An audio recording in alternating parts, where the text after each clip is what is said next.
Okay. All right. All right. I think I got stuff worked out. I think I got things moving along pretty good here. What's up, everybody? It's your boy One Gun here, and today, folks, I'm back. I'm back with the very first episode since I stopped doing this back a few months ago. This is hold up, turn it on. So this is Indy Comics Empire. Once again, I'm trying to restart this whole franchise I started up. Basically, getting a bunch of guys on here talking about comics, indie comics, comics in general. You know, I just can't say indie comics anymore. I gotta say comics in general. But it's been a while. You know, I had a little issue with my arm. It's gotten better, and I'm gonna sit down here and see if we can draw some. Well, if I can draw some today. So I'm thinking about doing an absolute Batman. That's what I'm thinking about doing. I'm not too sure, but let's get these two guys up. What's up, Evie? What's up, man? What's up? Good to be back. Good to be back. Yeah. Been a moment, man. Been a minute. Yeah. So, I hear a munchkin running around the background. Yeah, me too. Yeah. No, he's background noise for me. So, but yeah, no, can't turn that one off. But you know, so unfortunately, for everyone in the audience, but for me, he's background noise. Yeah, he's been a papa. That's what he's doing. Yep. That's right. So yeah, man, what's up? This is the first time I've been on the front of the show. I guess on the when you start, you don't get used to it, but yeah. I'm trying to get this jumping in. Yeah, I'm trying to get this thing adjusted to where it's got us on here. But it's just he's rusty. He's gotta get the rust off of his gears real quick, guys. Just give him time. I'm trying. Okay. Damn it. One gun with the one shot. Yeah, one shot. Man, it's not letting me get my. I think they didn't change something. You know, I got that screen, this screen. Maybe this. I think this will work for it. I think this will work for it. So you used to have one where it's like it can split up to 3, but they got it can only split up. Okay, that's even better. But we don't have a fourth person here. Maybe Paints will show up. Maybe I told him he can show. Oh shit, I forgot to say. No, Andrew. No, Andrew has a job. He's working. Oh yeah, that's right. That's right. Oh, good for him. So he said that we could do one on Tuesday. So Tuesday we'll try to do another one of these on Tuesday to you know, just do some drawing on Tuesday. So I was thinking about, I don't know, man. I was thinking about doing an absolute Batman today. I was thinking about it because I got something in my sketchbook that I drew. I might scan it in and do that. All right. I don't know, man. But I was gonna talk about you, Ev. What you up to? Man, I have been I've kind of been in a Yu-Gi-Oh craze. I've gotten back into Yu-Gi-Oh recently. Don't let Andrew hear you. Well, no. I've been talking with Andrew the whole time and saying like, "Hey, man, I'm getting back into Yu-Gi-Oh." So it was about like 2 months ago now, I guess. And I didn't have anything to do one Saturday, and I was just looking on Facebook to see what local events were going on. I found a Yu-Gi-Oh tournament, and I was like, man, I haven't played that game in like 8 years. So I went. Uh-oh. Yeah, that's what happens when you play Yu-Gi-Oh. So it's like, bro, try to. that's 1990s stuff. Oh, Yu-Gi-Oh's way. It was 1990 when he came over here. Yeah. Before then, I don't acknowledge things before I see it. So, if I don't see it, it didn't happen. Yeah. So that's been what I've been up to recently is doing that. I've kind of been on a little bit of an art break when it comes to the comic stuff. I've still been drawing like some other stuff, but for the most part, I've been just kind of taking a little bit of a break. So, but I'm getting back on the saddle and doing stuff. Ryan knows I've gotten back on. Oh yeah, he was off the wagon for a bit. I was like, man, I gotta get this guy. I gotta wrestle him back into the herd. Well, I got some news for y'all. I got some news for you guys. MI6 sent their best to help us out in the stream. So MI6 said all 3 of us are nothing compared to their best man. Hey guys. What's up, Paints? Hey, what's up, man? How you doing? Long time no see. There he is. Yeah. There he is. Yeah. What's been going on? Well, nothing much. life in general, Yu-Gi-Oh. hate, And he's love, just, all that shit. I'm still grinding. That's what I'm doing. Same old, man. Staying on the grind. Yep, Yep. that's it. Still, I can't stop because man, I only got so much time left, man. Mm. You never know when you're You're gonna, young. I mean, Jesus. one guy knows. I mean, Jesus, man. You You're almost making me lost feel old. I mean, you almost lost your arm. It's like, okay, well, maybe you can't draw anymore. So I'm like, bro, I'm gonna take that advice and be like, yo, if I can't. Well, draw anymore, it's technically I'm gonna be just as useless as one gun. Technically, I I can't almost have lost the use of my arm. I didn't lose it. I'm losing One gun. We're stuck on you. One arm. Yeah, one arm, one leg. Call me Mr. Puzzle. Oh man. Oh Man. Yeah, you're gonna be the new superhero or super villain rather, like appendageless. Limb man. Limb man. Oh, you mean the guy off of what's that? Adventure Brothers, Phantom Limb. Yeah, there you go. Phantom Limb. Lim Ram. What's the guy's name? The guy who made the what is it? Hamilton show. You're talking about like the play? Yeah, Lim Manuel Miranda. Lim Miranda. Instead of Lin, it's Lim. Ah. Let me turn this stuff. Oh, here it is. Bam! There it is, folks. So here is Ruby's character I drew. Yeah, that's awesome. All of that. Sleeping did a real cool job. She colored it. She had colored it the other day, and nice. I should have posted that one. Yeah, but I don't know what it is, man. I don't know. I was talking to Ryan about this. I mean, this is one of my most popular posts that I've made in a long time with this character, and it's based off of the drawing that Into Paints did. There was a really rough drawing that I was kind of bored, and I was like, "Oh fuck it, I'm gonna draw Gold Nigger." And then I kind of sketched it out, and then I showed Ruby, and he was like, "Oh, I love it," and I was like, "Just have it," because it's like a 20-minute like rough sketch, That's all I had to work off of. Yeah. I kind of like added the furry pit jacket and coat. Yeah, because I like to think that he doesn't just have one outfit. You know what I mean? Right, Like, right. He's Well, I a pimp. mean, he's a pimp, right? So he's gotta have money.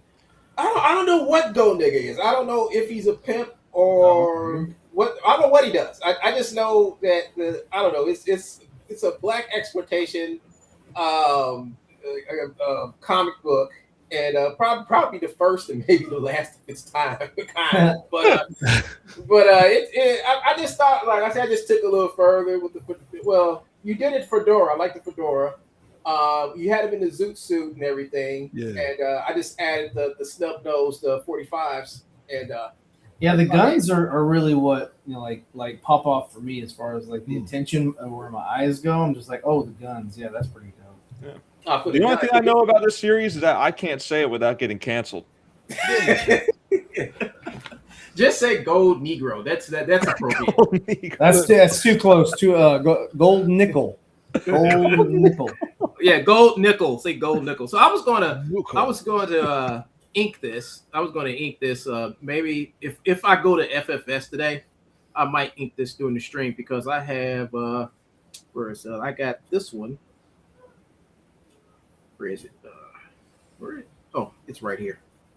I got this one right here. I just got this little piece right here to finish inking. This Crimson Veil. Oh, okay. Yeah, so I'm not that good at inking, but I gave this a good college try. That's sick, man. It's awesome. Based off of that one. Yeah, So that's the blacks, and I got a little layer where I do my highlights, my little white highlight streaks or whatever. Yeah. Now is this going to be a black and white comic? I don't know. This is Cynic's character. I don't know what he's going to do. I'm just doing it. I'm just doing this just to promote what they're doing. Yeah. Oh, okay. Okay. Gotcha. But Into Paints, he's working on which book? You're working on one of those books. I think you're working on Aurora, aren't you? No, I'm only doing the covers. I'm working on my own book at the moment, actually. Oh, that's right. Yeah. So the script is all done. We're up to 60 odd pages. I've done 7 drafts, and I'm really happy with it. And I started drawing because I'm going to draw the cover out first because it gives me an idea of what direction I want to head in. Yeah. Hang on. Evie, you're the. I don't know if you're drawing Evie, but your OBS thing is up in. It's not going. Into Paint ain't Oh, drawing. here we go. I'm drawing. Oh, There look we at go. that. The 18 fan. I'll show you the character actually. But that's what you're going to see. You're going to see the Oh, character. exclusive! We get exclusive today, folks. You Oh, get dang. exclusive. Okay. Right, hang on. Let me make sure I'm sharing the canvas properly. Project canvas. Yeah, Paints are saying, I'm going to finish mine before you finish yours one gun. I was like, Fucking right. Go ahead. Somebody needs to finish something around here. There you go. Real.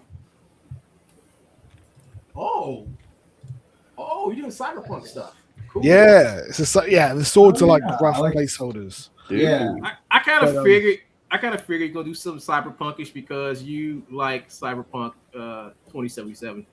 I love that game. I love all Yeah. the stories. I'm beginning I love to like the it too. comic books. Yeah. Yeah. Once you get into the world, it's an amazing world.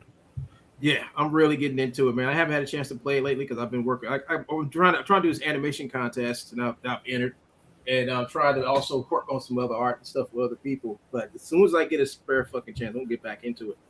Yeah. So I'm just kind of roughing it in at the moment. Yeah. And she's just going to run through a crowd of guys, basically, with her swords out. And it's just a kind of little action scene. It kind of gets you the feel of the character.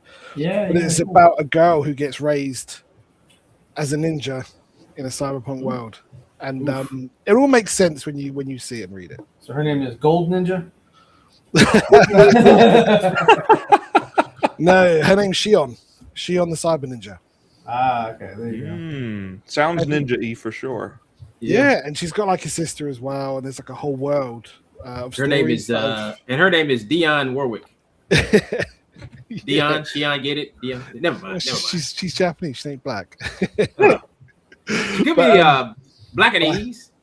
That is true. Like Ruby. Ruby's black and easy, isn't he? I don't know what Ruby is. I'm still trying to figure that out. Ruby That's what he tells everyone. Black and ease.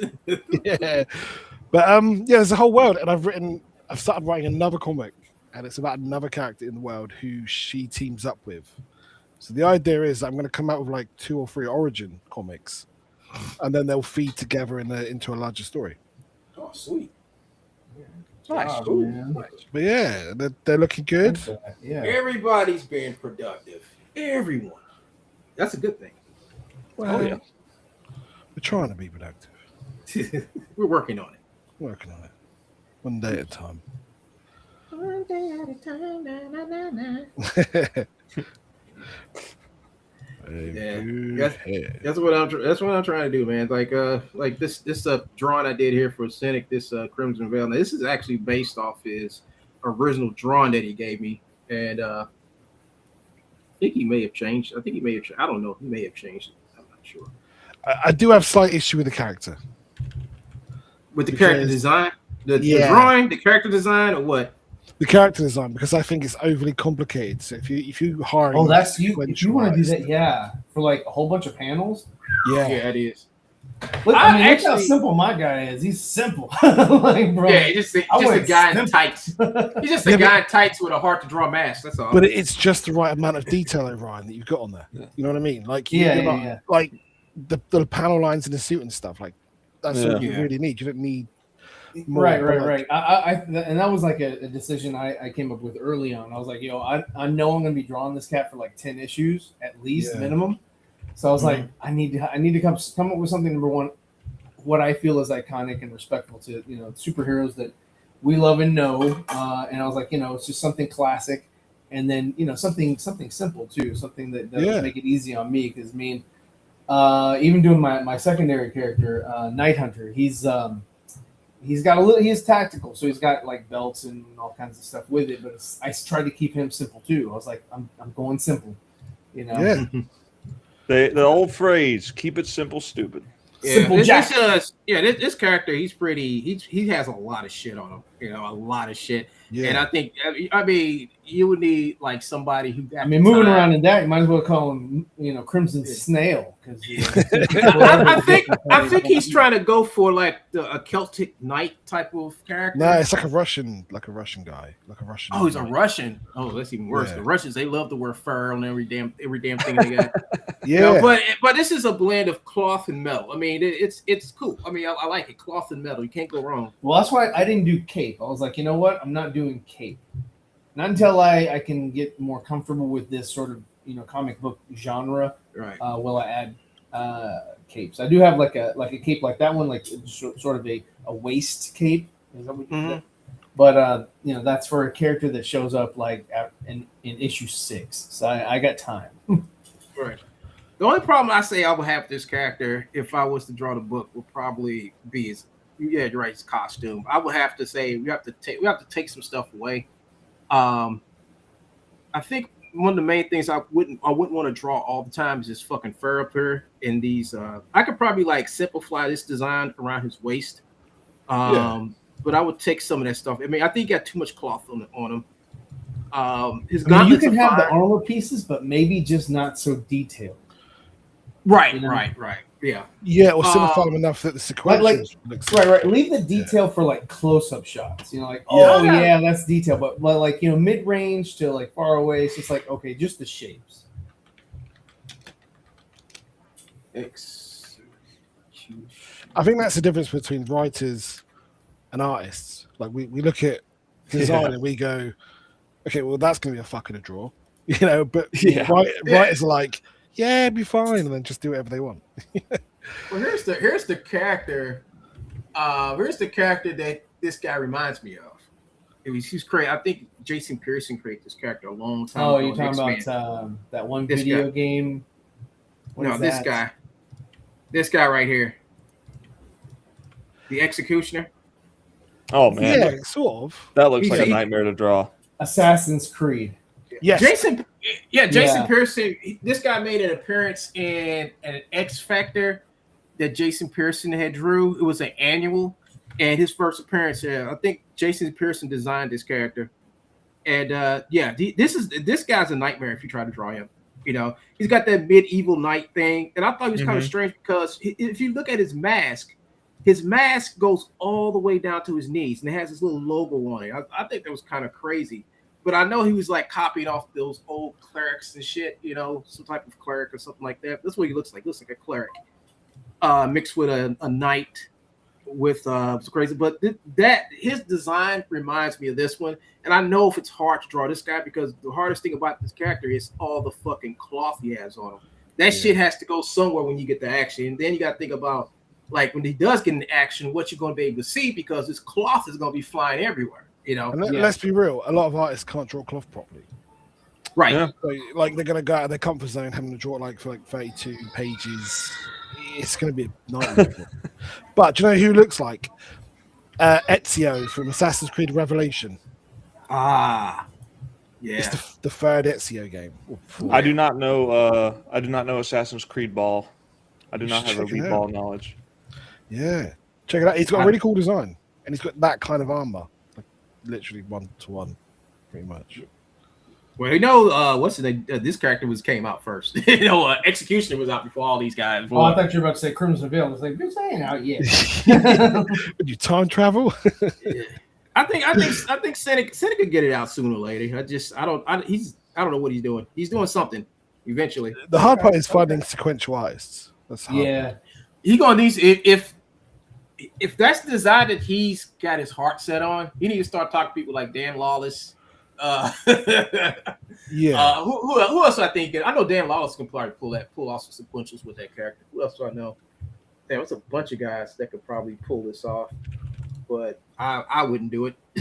I'm like, man, I don't know, man. It's too much shit for me to draw. Because what I would do is I was like, okay, if I do this, I'm gonna have to change some things. I'll have to make his outfit more simple for me to draw. Yeah. That I believe that shit that right there is a nightmare. Yep. That's not my nightmare. Not yours. Yeah, it's the thing. The only sequential stuff I'm ever going to draw is my own stuff. Yeah. because I can control it. Then I can. Yeah, you can. Yeah, you get so much more control and autonomy, and you're not relying on a script or. It's yours. If you want to change the script halfway through, you can change it. If you want to change how it lays out, you can change it. But going back and forth with writers, nah, I'm all right. I don't know, writers at the best of times. Yeah, man. That's what. I mean, I think this is like the second. Oh, this is the third character I've drew of theirs already of Imprint. Third character. Yeah, Aurora. I need to look at it again because I need to work on that costume for him. I just gave her a cowl in a black outfit. Yeah, well, the costume's supposed to have some like historical meaning to it. Mm-hmm. It's supposed to be kind of detailed, but I'll figure it out, like visually. Yeah, that's why I say until you finish it, I'll just do that. I mean, she's gonna be wearing black. That's a definite. What detail we're gonna add to her, and because when I drew that picture of her, you didn't have you had her you were still drawing her. She wasn't finished yet, and all I had was hey, what's up, Stormtrooper? How's it going? How's it going, Stormtrooper? Only drawn you was drawing her, but she was still in a gray. You haven't really colored or nothing. You had her I don't know, some type of Celtic symbols going off through her suit, something. It was like a filigree, like a silver filigree. Yeah. It was some I don't know if those were some type of words or it was just design, I guess. But it was coming along pretty good. I was like, well, I could just wait for him to finish it, or I could just say, hey, put in some black spandies. I'm just trying to draw and get her out the way. Let's see, where is that picture? This picture real quick. Look for downloads. I know it's in here somewhere. Here we go. All right. Remember, I did this. I did this right here. This mock cover. Yeah, I really like that one. That's really good. Yeah, I did that one. Yeah, that's cool. Yeah, I just all I did was the drawing was in black and white. I just went to black and white drawing and I just put it into ChatGPT and I say make this into an epic first issue cover with the name Aurora on it, and it did everything. It colored it, gave it a nice little background. Like, damn, I don't have to do much, huh? This is actually printable. It even gave me the area where I could put my barcode. I'm like, damn, this is printable. I mean, you can actually put this on the front of the cover. I mean, if I was to have paid somebody to do this, I've been out about a grand or so. But it's a cover too. Oh yeah, they would have wanted about $2,000 to do this. Money. Money.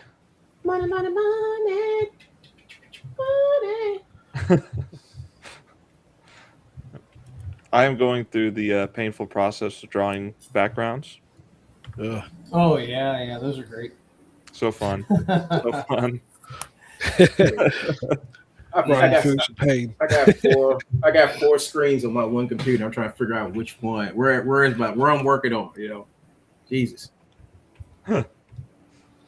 Yeah, I had the brilliant idea to make volume 8 a volume with multiple car chase scenes when I don't know how to draw cars. So that's a great idea. Good planning.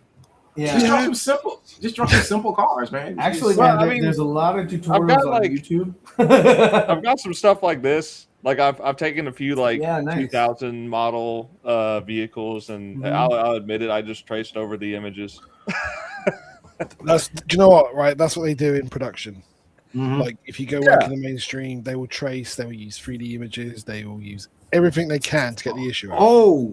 Yeah. Don't you dare say that. Don't you dare say people who actually work in the industry trace. They do. If you watch any documentary about manga and how it's produced, you will see them do that. They will trace 3D images. They use the Clip Studio Paint 3D models to trace. Yeah, they do have 3D models as well. Yeah. I never tried that part of Clip, so I know it's there. I just don't know how. Yeah. How to utilize it. I gotta finish this drawing. I remember I did this drawing on Katie's show. I actually drew this on Katie's show for Baron, but I gave it to him like this. You have more work. You have more work in progress than I do. I don't know, man. I rush it. I just leave it I be. should finish this. I got this other one over here. Yeah. I got like 20 million projects. Let me finish one. I haven't finished a painting in about a year. Put it that way. Yeah, I I get distracted. I get pulled off. Like real life happens. Like for me, I bounce, but I'm consistent in my bounces. So, but it also determines on what I'm doing. So, like I did, I'm working on this one that's a Mario Luigi Ghostbusters. Yeah, I've seen that. And so I did that because I'm going to Dallas Fan Expo, and so because I'm doing that, I need I'm trying to increase the amount of things attractants that I have at my stand because nobody's coming over to check out my character. They're coming over because they see Mario or they see Mickey Mouse or whatever it is. They see that and then they're like, oh well, what else you got? Yeah, it gets them to catch their eyes. Yeah, exactly. So I was like, I need to have some extra things so I did that. But then also I'm working on this because I want a standee. I want one of those like big. I want one of those big tall standees that are like made of cardboard or made of chloroplast. And people can take pictures next to them. We saw a lot of people were taking pictures next to some standees and even a booth that didn't have anything.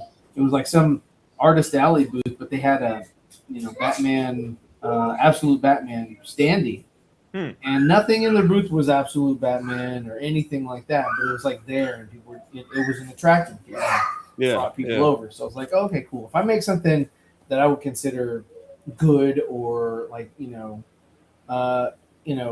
something that people might want to take a photo of or a photo with or whatever. I was like, bro, I can put this on Instagram or whatever and just boom, it started. I have some content. I got people with standing next to my personal character. So right, cool, yeah, that makes sense. Would you guys like to see why I decided to trace the vehicles instead of trying to draw them myself? Well, of course. So here's the bus in Volume 1. It's on the first page. This is the remastered version of Volume 1. Uh-huh. And here's the original that was drawn by memory. Ooh. So you see it's a different yellow, I can tell. Oh, yeah. See if I can get over in here. I'm so bad at vehicles, man. But I can tell what that was. And I mean, on this one, you even said school bus. Like I wouldn't know. So that the one that looks more like a school bus is the one that you were like, no, you need a sign. So that's why I'm doing this. The murder machine is kind of based a little bit on the mystery machine. It's not like exactly the same, but it is kind of the same type of van. I was thinking A-Team. You need to put a spoiler on the top. Yeah. But maybe later. Man, I think the idea of Chester improving the murder machine, like he keeps getting like the stuff added onto it as the series So goes. is this like Christine? Huh? So is this like Christine, where the murder machine is its own? No. Just kills people. That would be a fun like one-off episode thing where the murder machine becomes possessed or something. Man. It starts.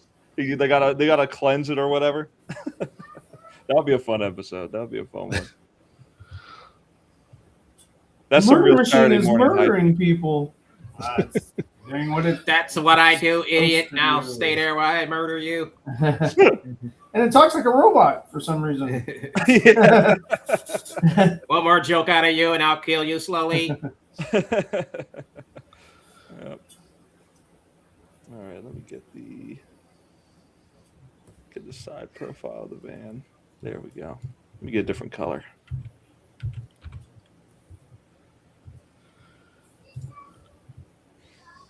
But yeah, I just took a bunch of like 2000s vehicles because the story takes place in 2002. Okay. I just took a bunch of stuff like that and it made multiple different colors of all the vehicles. That sounds cool. Yeah, because I mean, to be honest with you, nobody's gonna be looking at the cars. Yeah, not like in big detail, no. But they will look at the murder machine, so I definitely got to make the murder machine. Yeah. So I don't know. There's always one asshole, isn't there, that looks at the fucking Yes, car. there is. There's always. This guy can't draw cars, so It's got 3 wheels. He's gonna get a 5 out of 20 just because. And I'm Gilfrey Godfrey for some reason. Who's still alive, apparently. I have no idea. I didn't know he was alive. I thought Yeah, he was he's still dead. I thought that dude was dead. I ain't heard from him. I thought he was dead as well. When he came up in it was some news article it came up on. No, he's dead. I thought when was this? When did he die? Like 2 years ago. That's what I thought. Fuck me, Yeah, really? he's dead, man. I hate to tell you, but he's gone. Jesus. Rest in peace, man. So Paints didn't resurrect him. Good. Yeah, I was gonna say, fucking hell, like Oh man, it's Tim Curry that's still alive, isn't it? No, No, Tim no, Curry's still alive. he he had a stroke, but he's still alive. Tim.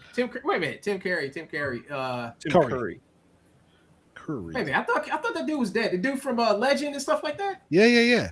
He's gone. He's been dead for a minute. No, he's not. Man. Oh, Tim Curry. I think that dude bit the bucket like some years ago. Nah, man. Nah.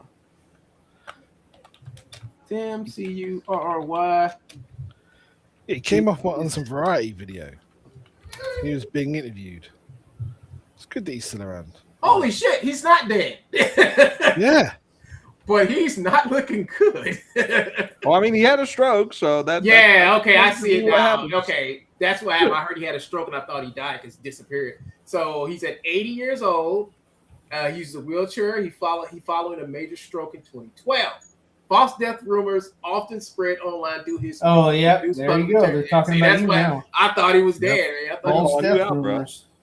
You were propagating the rumor. I was propaganda. People were like, oh, you Like, know, oh, Tim he's Curry, dead. this guy, he's dead. Yeah, you heard it on my stream.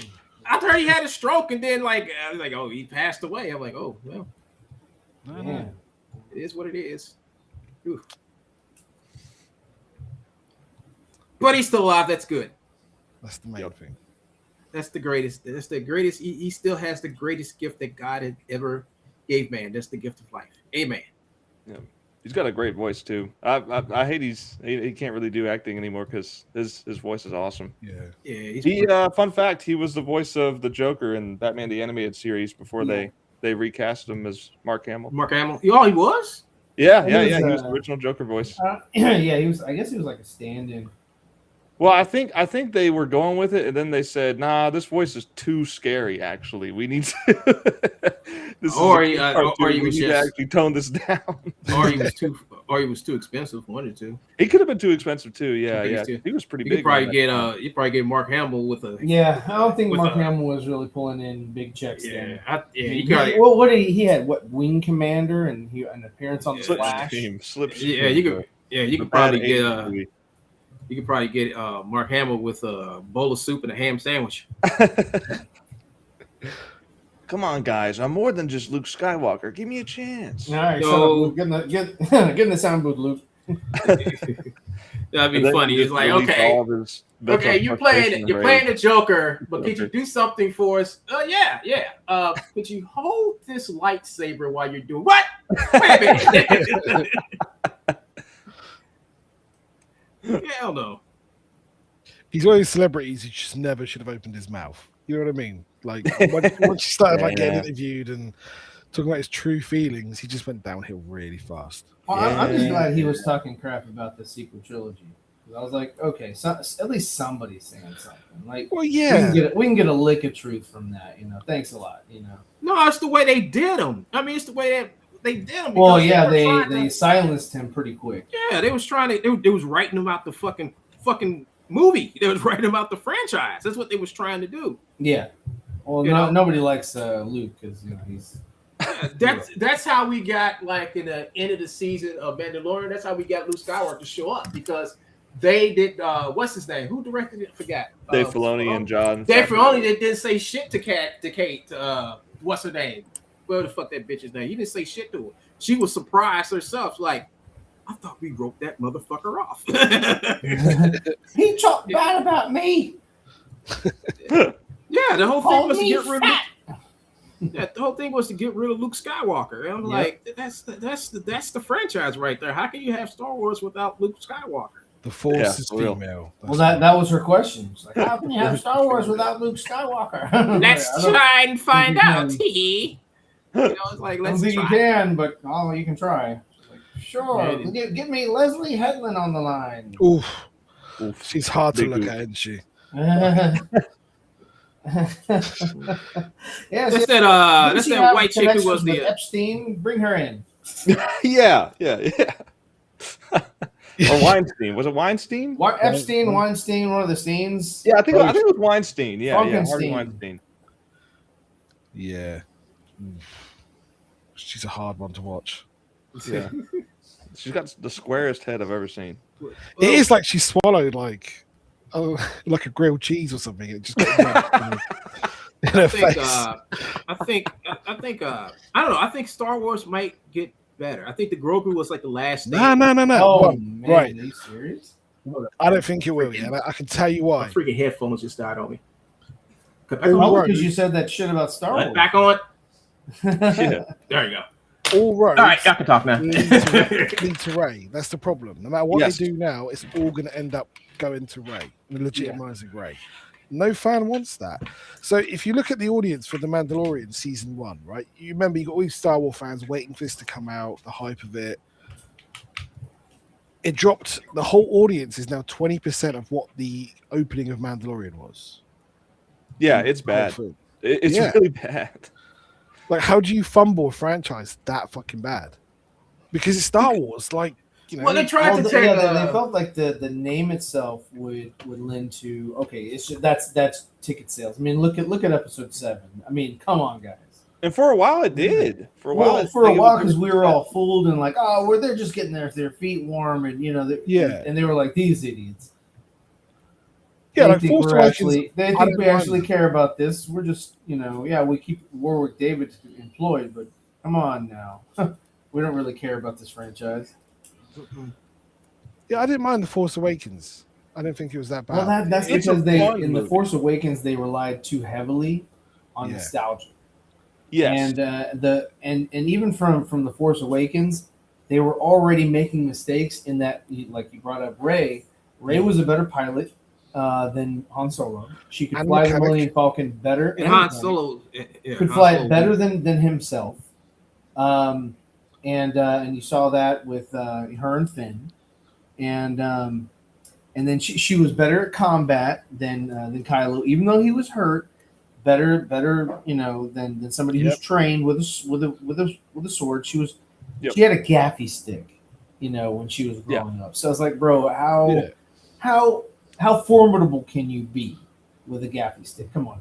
Yeah. She was a better mechanic than Chewbacca because she fixes the compressor, right? Yeah. And it's like Chewbacca knows that ship. He's been flying that fucking thing for like 40 years or whatever. And she just pops out of nowhere and just fixes it. And so I mean, she's just way better at everyone else in the original trilogy. Just better. Just at everything. And she can do no wrong, and so they couldn't have her fail. They couldn't have her fail because if they did, then people would just they were afraid that people would jump on her, like, oh man, oh she sucks. Look, her character sucks. Oh, and then they could say, oh, misogyny. And it wasn't until finally in the last movie, which was horrible.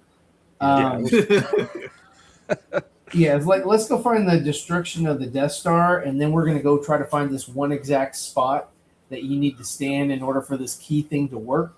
But the key thing was an ancient dagger that was buried on a sand planet which no one's been to before.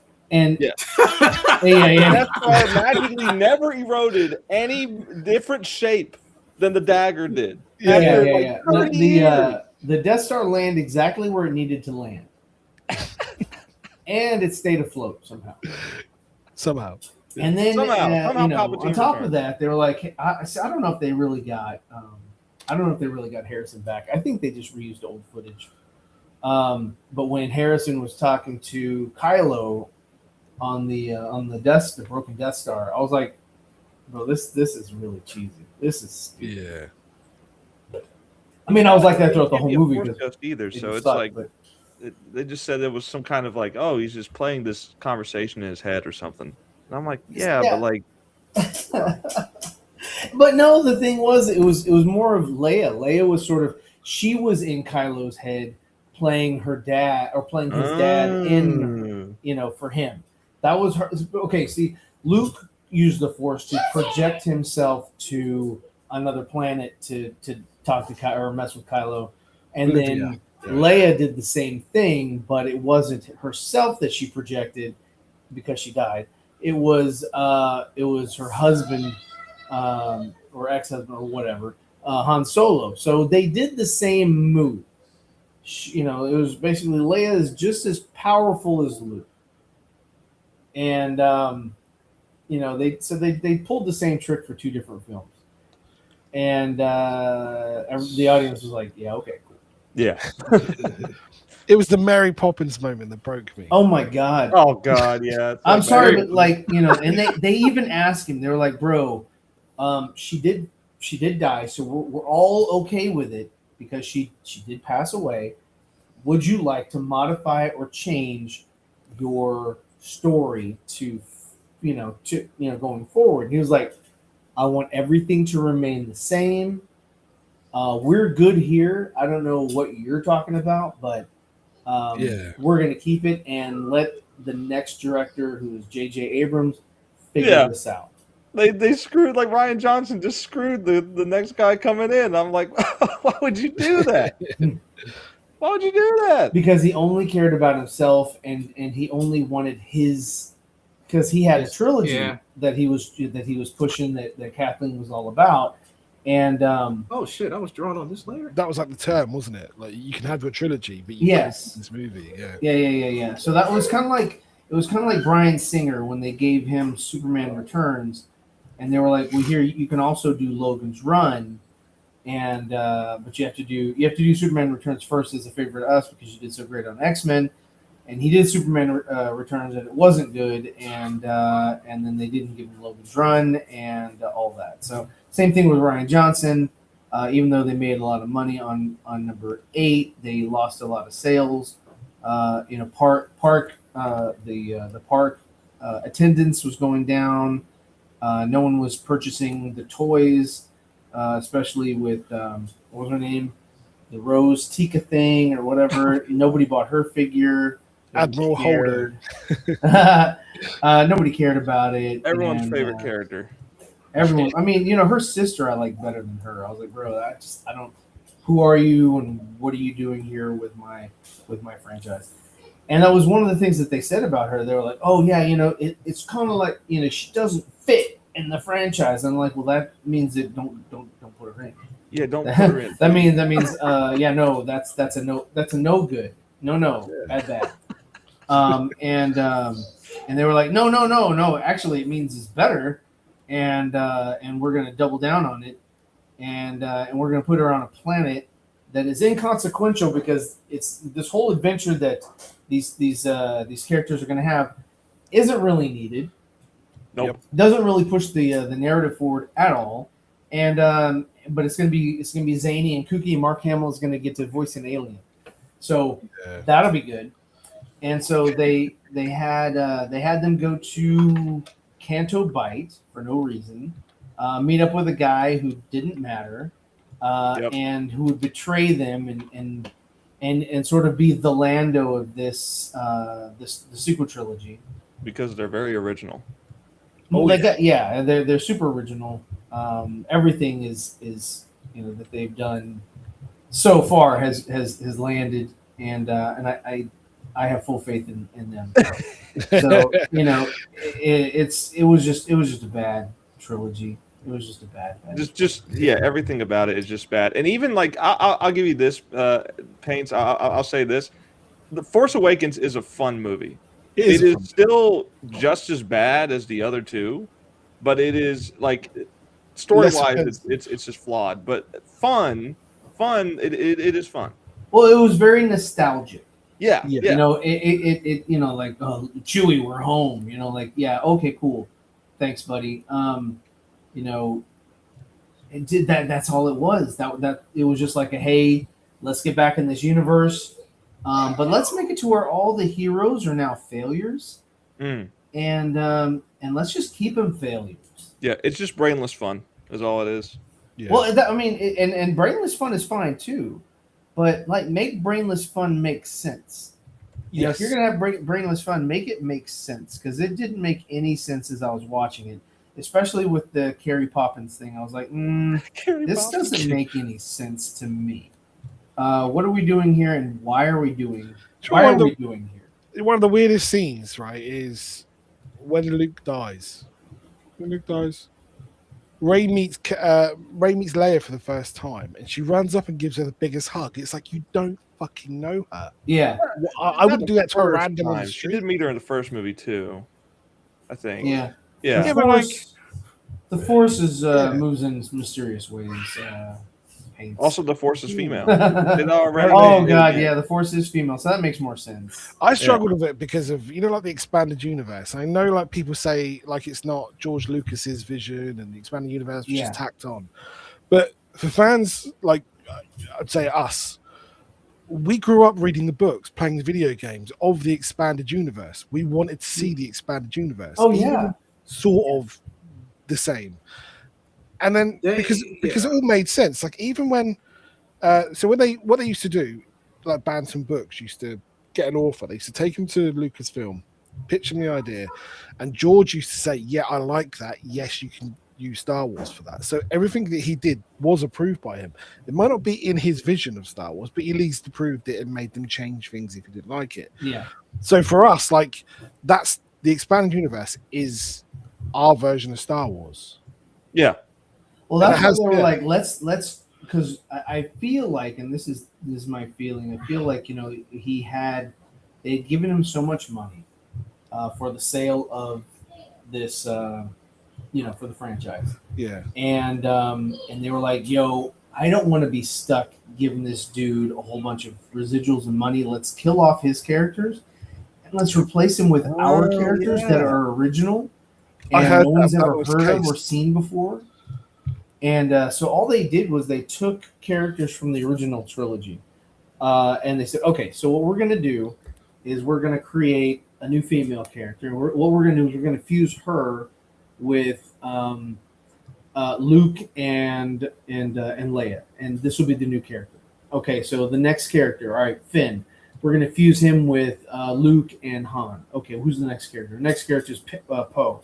All right, Poe. We're going to fuse him with Leia and Han, and that's your characters right there. And then for Kylo Ren, they were like, okay, well let's make him some emo kid, and and that'll register with a lot of the people that are going to be our demographic, our moviegoers, and that'll resonate with them, and yeah, so I mean that's kind of all they did, and they were like and on top of that, guys, I'm gonna say it. Let's bring back X-Wings versus TIE Fighters. Let's do it because the prequels had X-Wings and TIE Fighters throughout the whole thing. So we should do exactly what the prequels did. No, the prequels had their own original ships. They didn't because it was before. It was before that. I mean, even if those things, if you look at them in in A New Hope, all of the fighters except for the Imperials, those are old fighters. They're run down old fighters that are they're kind of like if you were to have a planes today, like of the Rebels or whatever, right? It'd be like a third world country getting getting the aircraft, but it's not modern aircraft. It'd be like the U.S. versus Madagascar's airplanes, right? Yeah. And they completely are incapable or whatever, and blah, blah, blah, and all that. Now it's like, wait a minute. What we're doing is we're saying, okay, even though there were E-wings, which they, of course, Filoni and all that, they put it in the other stuff, but they were like, you know what, we're gonna make new X-wings, and not only that, we're gonna make new TIE fighters. Well, what makes them new? Well, you can have an extra person in the TIE fighter, plus it's gonna be white instead of gray. Yeah, and that's all they did. It's like, that's not. Yeah, they were like nostalgia. and they were high-fiving each other and giving each other like blowing kisses and all that kind of shit. And I'm just like, bro, you guys just screwed this whole thing. So The sad thing is that they're the people who won. They're the people who won because they got the money, and they don't care about Star Wars. They just get to cash their check and definitely. we're the ones who suffered.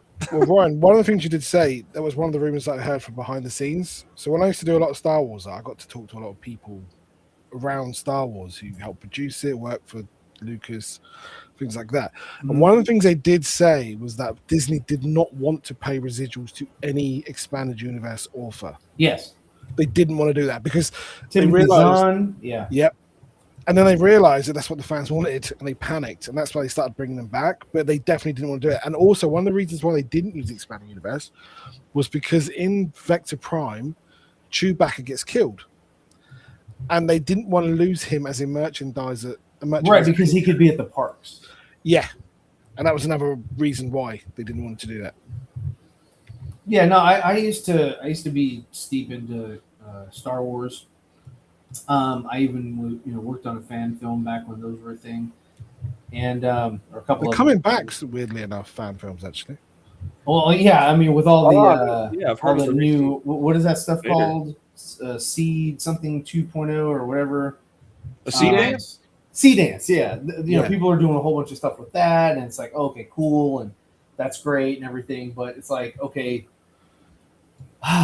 just like I do personally like the flavor of the DCEU, what it was becoming, because it was mainly just because it was different than Marvel, and then they panicked as well, and now it's just like Marvel, right?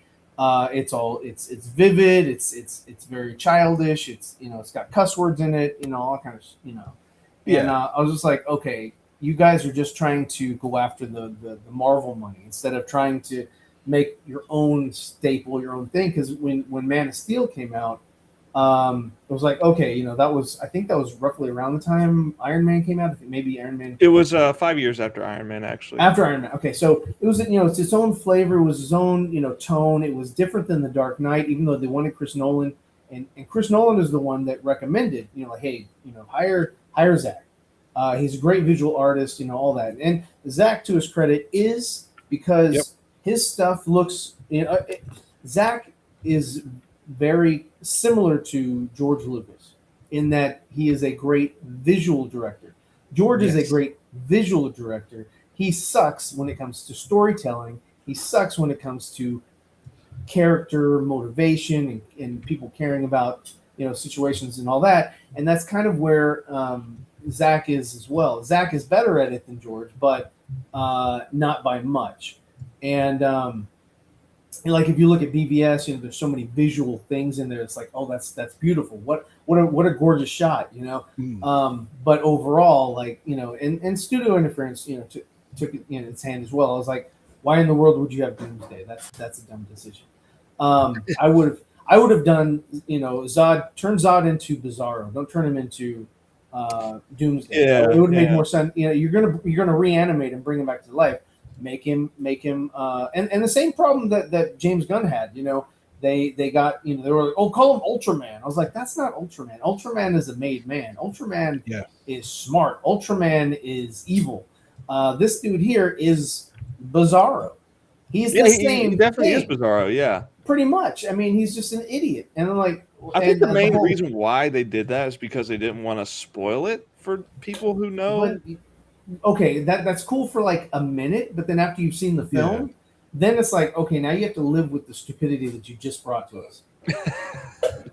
Because now it doesn't make any sense, because he's just like, I'm a behemoth, I don't understand. It's like the Hammer of Baravia was stupid too. It was like, wait a minute. Who he's okay. If you go back and watch, I'm running off on all these tangents, but if you go back and watch the Hammer of Baravia scene, he's like, I am the Hammer of Baravia. And it's like, wait a minute, that's not Ultraman talking. But he's moving like he is. Like, what is he? They got wait a minute. They got a Ultraman in the DC universe? Yes. Yeah. He's like the evil version of Superman. Well, yes. Is that like Totsunaka, the Japanese? What? I mean, Ultraman is like a Japanese. No. Oh, you're talking about? I do Oh, know no, what no, you're no, talking not about, the yeah. kaiju fighting Ultraman. No. Ultraman. Yeah, Ultraman is from like Earth 2. And Earth 2 has they make that Owlman. character? Earth I 2 know has what is his name? Johnny something or other. Johnny what was his name? You're gonna say- Blaze. Wait, no. No. You're gonna say It's like Johnny Johnny Phantasm. Speed or some shit. It's What's Johnny up, Young something. Max? Johnny Quick. Johnny Quick. And so they, he's the Flash in that universe and all that. So they were like, oh, let's just call him Ultraman. And I thought that was like a code name, but no, they named the toy Ultraman. They called him Ultraman in the movie, and I'm just like, How okay, they you get guys, away with that? because James Gunn is the overlord of DC films now, and he can do whatever he wants. And Ultraman, really? So anyway, back to Zach. They shouldn't have used Doomsday at all. That should have been something that was like, okay, after you're done with Darkseid, who's the next big bad? Because they would run into the same issue that Marvel had. Marvel was like, all right, after Thanos, what do we do? Oh, trip and fall on our face and maybe come up with Kang, but not really. But then maybe give you Doom, Dr. Doom, but we're not really sure because it doesn't make any sense. But we're going to go with it anyway. Yeah. And even though all of our heroes now are geriatric, so it's like. They really don't. I mean, look at Disney Plus. The whole Disney Plus run. Whether it was what was his name, Moon Knight, or the Witch thing, or any of the shows that they had on there, easily forgettable. And nobody cares. Echo. Nobody cares about this crap. Yeah, no one cares about Ironheart. Yawn. I mean, Wakanda 2. I'm like, I'm sorry, but you should have just recast T'Challa. Yep. You've recast the Hulk. They refused it, man. Yeah, it was like we're just gonna and now they got some kid and they're like, oh yeah, he's the new T'Challa, rah rah rah, and I was like, bro, you guys are preying on people who feel guilty about what is it like racial thoughts or some shit like that, like, oh, we can't possibly. I'm like, bro, you've had people die in the past, you have recast them. And it's fine. It's not like, there's only one T'Challa. I was like, bro, because you've done this thing, no one else can come across, and we can't have more actual T'Challa movie shows, anything. Like, is that it? Like, animated was the only thing because he supplied his voice there. It's like, bro, that's lame. That's gay. But anyway, going back to Zach again, is that I like that his tone was more adult. His tone was more. It wasn't the Marvel thing. It wasn't flashy. It wasn't vivid. It wasn't cracking jokes every 5 seconds. It was, it was like, oh, okay, so we're going to take this version of superheroes seriously. So I was like, that's a good palate cleanse. I can go watch, Marvel and see all the goofiness, and then I can watch something like epic Lord of the Rings, that is supposed to be DC. And there were missteps along the way, like Ezra Miller. I didn't. He was a horrible Flash. Jason Momoa should have been cast as Lobo from the jump. And he was the best thing. He's a good Lobo. He was a great Lobo. Just didn't belong in the Superman or Supergirl film because it didn't do anything with him in it because the story. Wait. And he Aquaman too. Oh yeah. Well, he's Aquaman, and I liked the only thing that I liked about him being Aquaman was that he brought sort of a not sophistication, but he brought a grittiness to Aquaman. Whereas Aquaman, if you saw him on Robot Chicken, he was always the joke. He was like, "Oh, go talk to your fish," just whatever.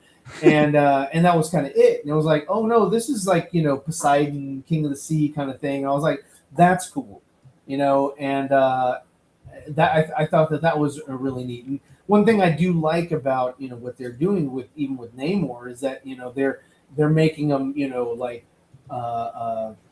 he's Samoan, I guess, and so that's cool because they're like water people or some shit anyway. So it's like, oh sweet, Islanders or whatnot. And then you've got Namor, who I guess they try to make him Aztec or something, and I was like, that's interesting. It's just a different flavor, which I thought was really cool. But yeah, I mean, I definitely liked what Zach was doing. I didn't like certain things that Zach did or was made to do because it did destroy some of the story. Yeah, I mean it was definitely a nice palate cleanser for me. But now that James Gunn has come across and he's doing this thing, it's like you guys are not coming up with anything good, anything new. This is pretty bad, and unfortunately, it's weird because it's like that for a lot of these houses, like Disney and Lucasfilm and just all these Sony even coming up with all these things. Look at the Sony universe. Other than Spider-Man, their universe sucks. Yeah, absolutely. Yeah, Craven the Hunter. I mean, I'm sorry. That was bad. That was really bad. Morbius was a bore. I couldn't even get through the Morbius. I forgot about that. What was the Madam whatever the hell? Madam Web. I couldn't even finish watching that. I was like, this is dumb. I gotta go. I gotta go work on my lawn. I'd rather work on my lawn than watch a movie. But yeah, no, just stuff like that. It's just it's just because they all sort of keep the same paradigm. They all have the same hey if we all do this thing, if we all make horrible movies, then people are just gonna accept it. Like, hey, movies are just bad now. Because back in the 70s and 80s, we had better writing, we had better everything. A B movie then is an A movie now. Yeah. You know what? You got a point there. It is because they took it seriously. Look at the craft of their writing and stuff. Even with Rian Johnson, I think he only had 1 or 2 drafts of episode 8, and he went with it. I was like, no, dude, you should have had somebody proofread that shit. They still should have had an overarching treatment. They definitely should have. Yeah. They, of course, Kathleen lied about it. She was, oh yeah, we definitely have that, and no, they didn't. After you heard what Duel of the Fates was supposed to be. Oh yeah. I was like, okay. I mean, not only did you guys not really have a good plan, but also. What did they just had a bad plan. Yeah. Did they do this whole big thing where they had all these new Star Wars things coming out? They just made the Acolyte within 2 days and it was in production with. I don't know, man. The Acolyte was just pure cinema. Oh my god, that thing was I told my friend I was like watch, that one dude is going to be the Sith. And he was like, okay. It was like, wow, what a huge plot twist. Yeah. I was like, look at Plagueis. Oh, look, he's creeping from a cave. Oh, nice. Nice. They were trying so hard to be like, hey, look, we're appealing to the guys who like old Star Wars. Check it out, Legend stuff. Check it out. Well, what they were doing, not really that close, but not really that. What they were doing was like, hey, look. We've locked down this character, and he's showing up in here. So if you want to see more of this character, you gotta have more of this. Yeah, and they had already greenlit. They had already greenlit season 2, but then the reviews came in, and they weren't flattering or they weren't good. And yeah, so no, it wasn't good. Space witches. I mean, what the lesbian fuck, space man? witches. It's not so, Space witches. the problem with all this new stuff is they've got to destroy the legacy that came with it. So with the Acolyte, it's like, right, Luke and Leia aren't really important, and Anakin's wasn't important because the Force has created people before. You know what I mean? It has to kind of shit on its own. Yeah, it's that same thing. Fans. Yeah, they have to make the other characters that George had worthless and useless, and replace it with their characters. So their characters, I'm sure that OSHA and whatever the other one's name was supposed to be more dominant in the series and be like, oh wow, yeah, they're just like him. Oh wow. He's not special. There's nothing special about his character. Let's find out more about them. They're the ones I want to see. Yeah, and that didn't work. And then nobody cared about that, and they were like, "What? Men suck." Like, what? Men suck. I'm sorry, but there are a few ladies that do like Star Wars. They're not as it's not as dominant. Not the core. Yeah. That's not your core demographic. No matter how much you want to try to cater to it, they're not going to just sit there and say, you know what, I didn't give this a good run or a good look, but now that you have done this thing, I am going to look at this with fresh lens. And me and the girls, we're going to buy a whole bunch of stuff. All the Star Wars Lego. No, we're buying the Star Wars Disney princess Barbie doll stuff, and there's your money right there. I can see your kids on Christmas. You see a son come out like, all right, I'm getting the He-Man action figures. I'm getting X-Men, Barbie, Star Wars. I hate you, Dad. I hate you. When I was at university, right, one of the first things they always told us in our business classes was retaining a customer is 80% cheaper than trying to get new customers in.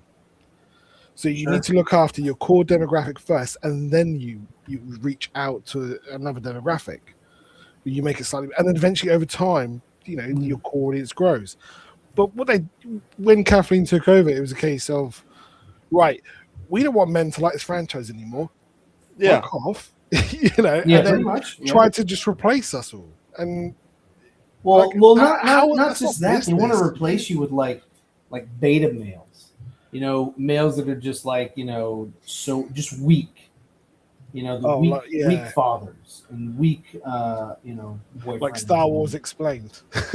That guy's Star Wars fucking Explained. Star Wars weak. Explained. Yeah, that YouTube channel with a couple. Little with a guy. little kid. No, it's like some ginger woman and some guy, and he always dresses up as like Slave Leia. And All his I know is mom- Mike Zero. Yeah, he likes to cross dress. What? A little bit. Yeah. Star Wars Explained. So if you ever want a funny Star Wars channel, right, you want to go to a channel called Darth Melvin, and all he does is attack all the new Star Wars fans. It's brilliant. Like, he goes after every single one of them. I know Star Wars Theory. Oh yeah, I Oh, don't really like Star Wars Theory. He's a nice guy. I spoke to him once because guy there was a guy in the Star Wars community that basically was stalking me. And it turned out All right there. No, not like that. It's a long story. Lore. He turned out to work for Star Wars Theory, and the Star Wars Theory found out about him that he's a fucking weirdo, and ended up like canceling him and basically, it was quite a big thing. But no, he's a really nice guy, Star Wars Theory. A really nice guy. I like his content. I used to watch him a lot. He did a fan film and all that kind of stuff. After me, I had a fan film a long time ago. It was called A Rising Threat, and I was on theforce.net, and I had I remember that site. I had done a lot of work with him because the webmaster or the owners they lived here as well, same city as me. And when episode 2 was coming out, they had got pictures of Hasbro's clone trooper and that ship that Count Dooku was in. I forget what this something sail barge or it's like a solar sail, isn't solar it? sailor, yeah, and then the Accolade and something else from episode 2, and they sent it to me because they could not post the images, and they were like, "Can you draw them?" And I was like, "Yeah, I can draw." And so they posted that. So like a lot of people have seen my work. So if you saw a drawing of the front and back of the episode 2 clone trooper back in the day when spoilers were a thing, chances are you saw mine. Nice. So they gave me a whole bunch of stills that they, of course, if they had put up, they would have had to take right back down. But they were like, if you draw it, then we are cool. We can, they won't know that, where you got it from or whatever. But also, we won't have to worry about taking it down. So It's it's that like, plausible deniability, isn't it? Yeah. Yeah, I remember the old Star Wars sites. Force.net was amazing. And then they had that. Do you remember that guy, Super Shadow? Super Salad? Super Shadow. Oh, Super Shadow. No. Super Cell. he was like he was renowned for like having this website where he would leak stuff from episode 3 and 2 and stuff like that. Oh, okay. But it was amazing. It was so outlandish. He was like the Mike Zero before YouTube. Oh, well, Mike Zero's full of nonsense. Did this guy actually have anything of value? He had like Mike Zero's full of crap. Yeah, if you imagine like 10% of it was probably genuine kind of stuff that he's pulled off of somewhere, but the rest of it was shit. It was garbage. Utter garbage. Would it have been made better if they just would have went with Splinters of the Mind's Eye for the next Star Wars movies? Well, I mean, that took place when they were younger. I know, but I think they could have put that. I think they could have like animated that or something. You know, I've always thought like they should do more animated stuff with the original cast from the original 3 movies. Like that. Why not? Why not do animated? Yeah, for the filler. Yeah, like DC. Like DC does amazing animated stuff. Oh yeah. DC does a lot. Yeah, but they've cut down. They used to make a lot of it, but they've like cut down. They're doing like. Well, DC used to have good animation. Now their animation sucks. Not Batman Nightfall. Have you seen the trailer for Batman Nightfall? I've seen the trailer, but I haven't seen. But that's the trailer. Dude, it looks so good. I mean, the Long Halloween so wasn't good. bad. Long Halloween wasn't bad either. Yeah, I'm okay with good. that. But the Deathstroke one sucked. Yeah. What was the other one? They the Crisis, didn't they? Was it Crisis? they did that one. The Flashpoint, Crisis Flashpoint. I heard nothing good from that, so I didn't even give it a watch. But the Superman. They did a Superman one, which wasn't good. Man of Tomorrow was pretty good. Is that the one with Godzilla Parasite? Ooh. Yeah, no, it was the one where he was fighting. What's the Lobo was in it. I think so. Yeah, okay, that one's. I haven't seen it. But I did watch it. Wait. I did go to HBO Max and saw this really good ass movie the other day. I thought it'd be a stupid B movie. I thought it'd be a shitty ass movie. But hold on, let me find it. Let's go to HBO Max. Here it is. I thought it'd be a real shitty movie, but it was fucking good. I'll tell you what movie completely shocked me that I've watched recently was Spider-Man Brand New Day. I went in with kind of low expectations for that movie. That movie is awesome. It's the best of his work. Yeah, for sure. Yeah. I think it's the best for him, definitely. His acting is great. I think the acting across the board is pretty good. Maybe not Zendaya, but for the most part, everyone else is like really, really good. I'm not a Zendaya fan. Even from her work on this. What was that? This movie right here. I thought this movie was going to be a piece of shit right here. Step it up. They will kill you. But this was good. Oh, you're talking about that one with Ewan McGregor. Yeah. No, that's a house on the end of the street or something. No. This is They Will Kill You. It's a movie about a girl who's looking for her sister, and her sister wound up being a part of this cult, and she goes in and she finds out the cult were a bunch of really immortal people serving Satan, and it was good. Gore, man, it's good though. It's a good watch. I'm like, one guy's favorite. Yeah. Oh yeah, it's one of my favorites. It's one of my besties. Angry black woman. I don't think she's black. I think she's Latina. That's dumb, like me. Yeah, it was good, man. It was y'all should check. It was a smash. Yeah, they will kill you. I think she a Latino chick. I don't know. She might be. I'm not sure. She might be a mad black woman though. She looks like a mad black woman. Who's foaming at the mouth. Yeah, raging. What has this conversation devolved into? I know, right? Wait. Hey, I'm part of Black CG, so I can't be talking like that no more. Oh yeah. TJ will like lynch you. Whoa. TJ is going places with Black CG. We renamed it today to the NAA CG. Yeah, but who told you to call it that? A white woman. White woman. White woman. A snow bunny. White woman. And TJ said, I'll go with that. Yeah, I like that. I like that. Yeah. Screw CG. We're gonna do double A CG. I was like, all right, man, you still got CG in the name. I love CJ, man. He's silly, dude. He's silly as hell. Yeah, so yeah, we did that. We actually did a show today. We did a show. We sat back. Okay. We saw Bishop. Jay Dollar was there. You know, Fatal J wasn't there, but I think Fatal J probably up. Fatal J is funny. Yeah, Fatal J is funny. You see the clip he did. He pulled his shirt and everything. I just like how he talks. Oh yeah, it's funny. Yeah. He's fucking funny, man. Oh yeah, he's hilarious. I was like, man, we gotta have, if we're gonna do black CG, we gotta have Fatal J on there. We got to. That should be funny. Wait, did I pull up the? Oh, I just misplaced my damn drawing pen. Oh, okay. You know, it's probably having a black desk and your pen is black. It's the same color as the desk. You're like, where I put it? Especially when there ain't no light around.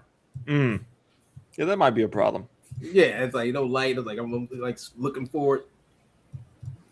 I thought I bought gold inward in here because I'm going to get this ready before FFS starts.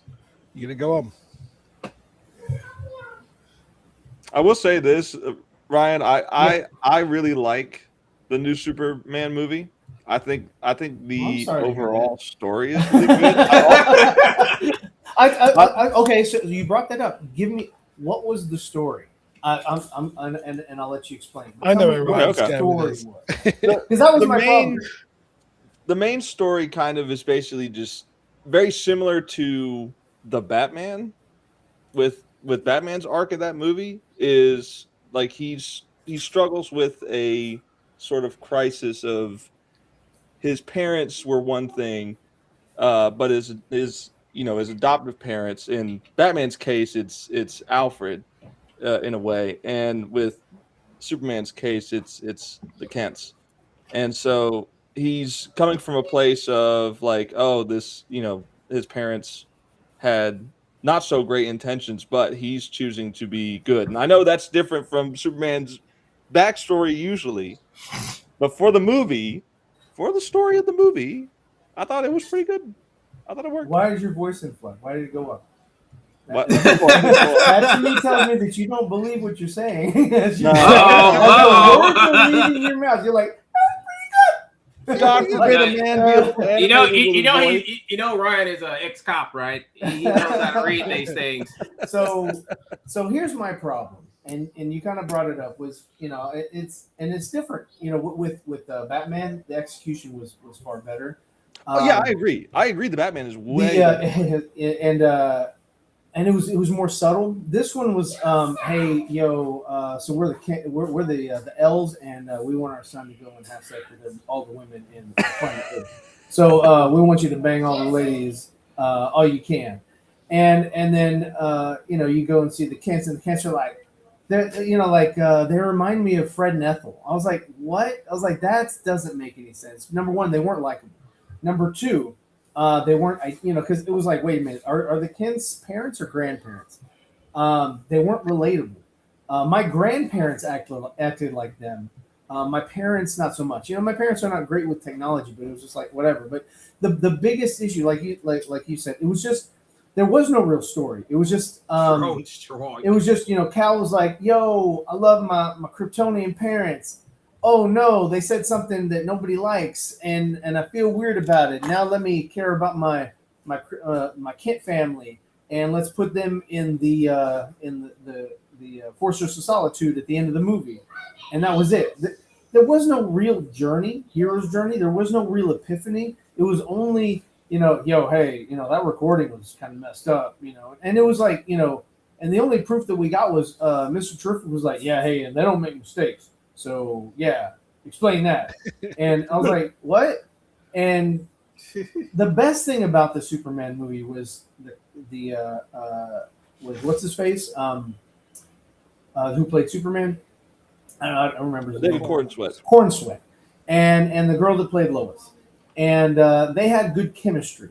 Yeah, They yeah, had one good scene, which I think everybody was like, "Oh, it's a great movie because of the scene." Take that one scene out. Let's just say they didn't even talk that night. Let's say that they just went to their own homes and they went back to the Diesel Planet the next day. Didn't have that interaction. It wouldn't hit as hard. A lot of it just wouldn't hit as hard as far as like, oh yeah. But that one scene was good. But I mean, Corn Sweat, the most negative thing I can say about Corn Sweat's portrayal of Clark / Superman was that he was Kylo Ren. He was very emo. He was just over the top. Like I was thinking, I was like, would Chris Reeve say that way? No. Would Henry Cavill say it that way? No. They're confident. They're actually cool, calm, and collected. And he's not. He's all over the place. And that kind of Superman, I see as volatile. That's the type of Superman. It's like, oh no, he's gonna snap and kill people. Well, that serves the story because the story is also including like people's perception of Superman, and if I get it. Emotional, then the people can see that and be like, oh well, I don't know about the Superman. And that's great. They did the same thing in BVS. They had picketers, they had people that didn't want him, like get the fuck out of here, alien, all that. Yeah. And that's cool. It's cool to have that, but just him, who else saw his interaction with Lois? Nobody. It was just him and Lois. So they, and when he was out in public, number one, the kaiju was stupid. The squirrel was stupid. I thought the squirrel. The squirrel was a waste, dude. It was like, oh, hey, the squirrel's awesome. No, I'm sorry. I have to disagree. I have to disagree with that. The squirrel was just thrown in there. It felt so like, wait, what are we doing? Oh, okay. So the kaiju is going to fall on things, and it could fall on people. Number one, how did the kaiju get into a square? Being that, I was like, how'd that happen? How was it, gone so unnoticed? I agree the kaiju was rushed. I agree the kaiju situation was rushed. It was rushed, but it was also just over the top goofy. The whole battleship thing with Lex Luthor was dumb.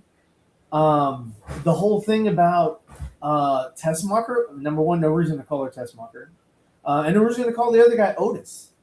There was no, I was like, okay, so you're just doing that for yourself. These people can be called, they weren't Miss Tessmacher, they weren't Otis. Yeah. They were just people.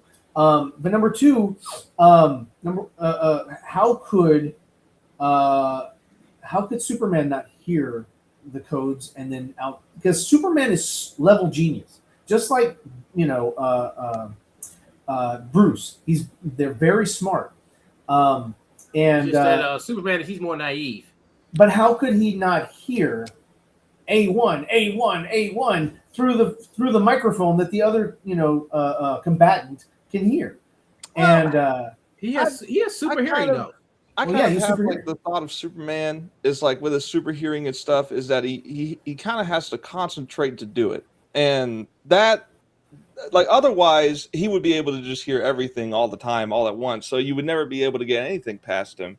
I think it's very hard to write a character like that who has like super senses and stuff like that. It's very difficult to get a character to be reasonably surprised by things, and like that's a struggle with Superman and other characters like him. Yeah, that was one of the biggest critiques about The Boys with Homelander was that okay, this guy's got super hearing and stuff. How come he can't just hear people hiding in the vents?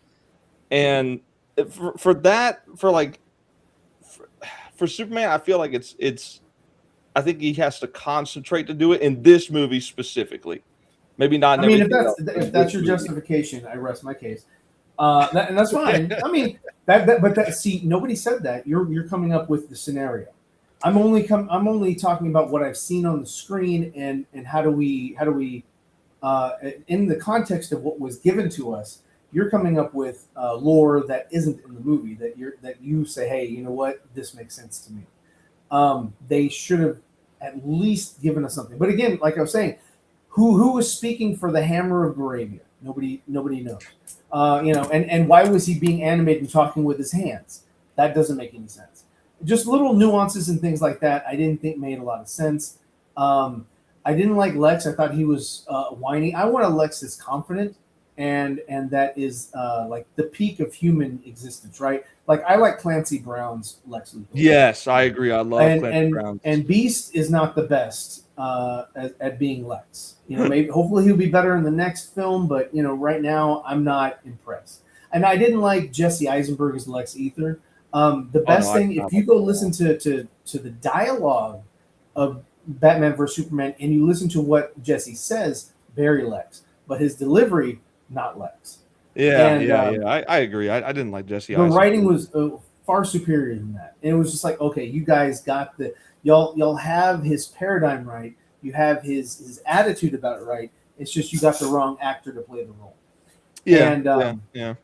So going back to James Gunn's film, you've got this thing, and the baby was ridiculous and stupid and wasted time. And it was like, so Superman's holding this MacGuffin baby thing, and he's trying to keep it level, going through the Transformer, Galvatron transformation blocks or whatever the hell it was. It was a river of slime. It was that was kind of goofy. It was like, okay, so Lex Luthor has all of his past girlfriends in prison. What? That's, I don't know. It's like that type of humor doesn't land for me. I got you. Yeah, and I think part of this is subjective, right? I think part of this is going to be preference, because I like that this movie leans a little more into the comic book goofiness to bring out the kind of positive, hopeful vibe that Superman has. And as much as I like Man of Steel, I like Man of Steel 2. I feel like there was a lot of the hope that was missing in Cavill's Superman across the films. Well, that was gave me mainly because of just bad storytelling. You know, they were rushed. They were like, I need to get to the Marvel money. How do I get to the Marvel money? I know we'll number one, we'll kill Superman real quick.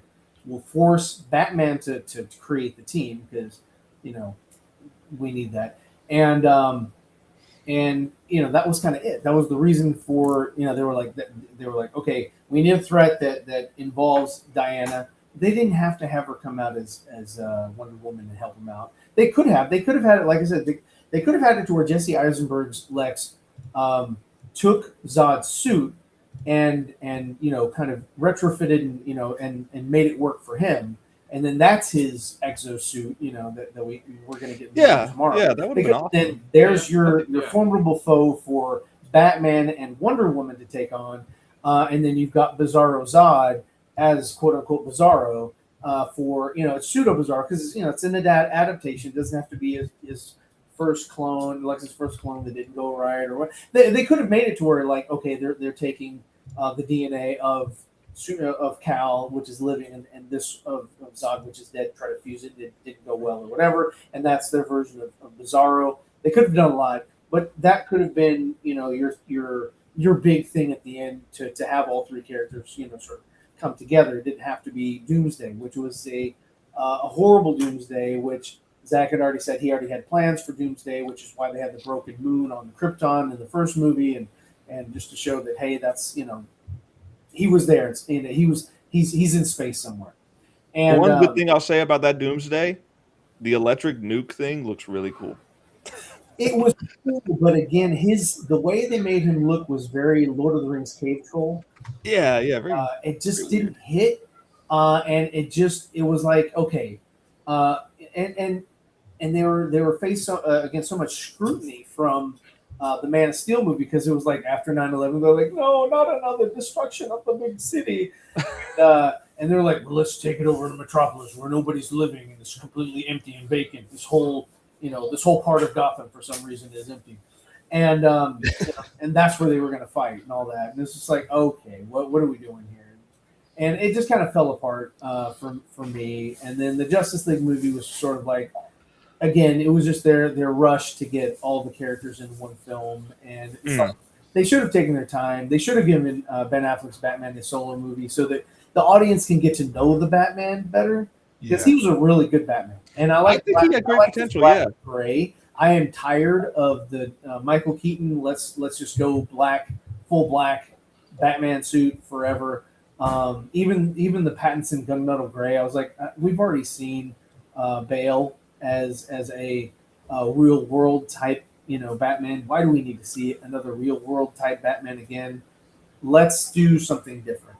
And that's what I was hoping that Gunn would do, with the Caped Crusader and all that kind of stuff. But since they're so afraid of having two Batmans on the screen at once, which they already had with Ben Affleck and Michael Keaton, they for some reason can't do that again.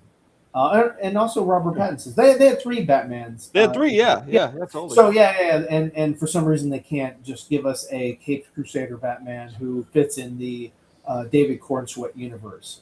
I would love to see blue cape Batman. I would love to. You know what? I would love to see a blue cape and cowl that can change when it gets to when the sun goes away. The blue then looks more gray, or it doesn't. It's not vibrant. It's dark. You feel like a cool gray.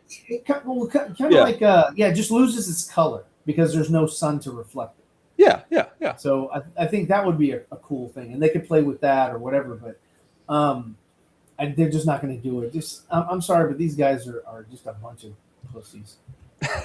Breaking news, everyone. Yeah, they're just like, you double down? No, sir. We're not going to do that, are we, Scoob? Zoinks! But yeah, man, it's not superhero fatigue that people are getting. It's bad movie fatigue. It's bad movie. You give us good movies, we'll watch them. Like we'll watch a Spider-Man noir. I'll watch a 60-year-old Spider-Man pretend that he can swing. Spider Noir was fun. It's not perfect, far from perfect, but it was fun. It was fun. It was cool, and I like Nick Cage. He's just old. It was like it was the same thing with I love Michael Keaton and I love Michael Keaton as Batman, but just seeing him in the Flash movie, the coolest scene of him in the Flash movie was him in the kitchen, and he wasn't in his bat suit, and I was like, oh, okay, he still got it, But I still like his Batman suit and all that, and I kind of wanted to see what he would look like in the Batgirl film, which I'm sure was utter trash. It had to be terrible. They're like, we're just gonna do a write-off. This was so bad. I don't care. But yeah, so I would love to have seen just him again. Yeah, he's a 70-year-old Batman, but it's like, I'm fine with that. But yeah, I mean, it's not superhero fatigue. It's just bad movie fatigue, and Disney Plus suffered from that as well. They had the lady, what's her name? And then she had a movie with the other two girls, Captain Marvel. Oh, the Marvels, Lord, the Marvels, horrible. I'm sure I didn't watch it. I didn't care. But they just had a whole bunch of shit that just wasn't good. Moon Knight was meh. Shang-Chi was meh. Yeah. It just it was fine. The one Aquafina, that you take her somewhere. Oh God, please. Jesus. Her character was not likable. I was like, oh, you need to go. like you need to find another movie to hang out at. Give Shang-Chi somebody else to hang out with. Maybe that Asian chick. I mean, hell, look at even Black Adam. Black Adam was it. How bad was Black Adam? Oh my God, dude. I tried to watch it, but I couldn't finish it. The biggest problem with Black Adam was that The Rock wanted to make him an anti-hero or a kind of like Venom. He wanted to make him likable, and I was like, no, dude. Black Adam. He's horrible. He's the worst. Yeah, and you want him to be just as formidable, like.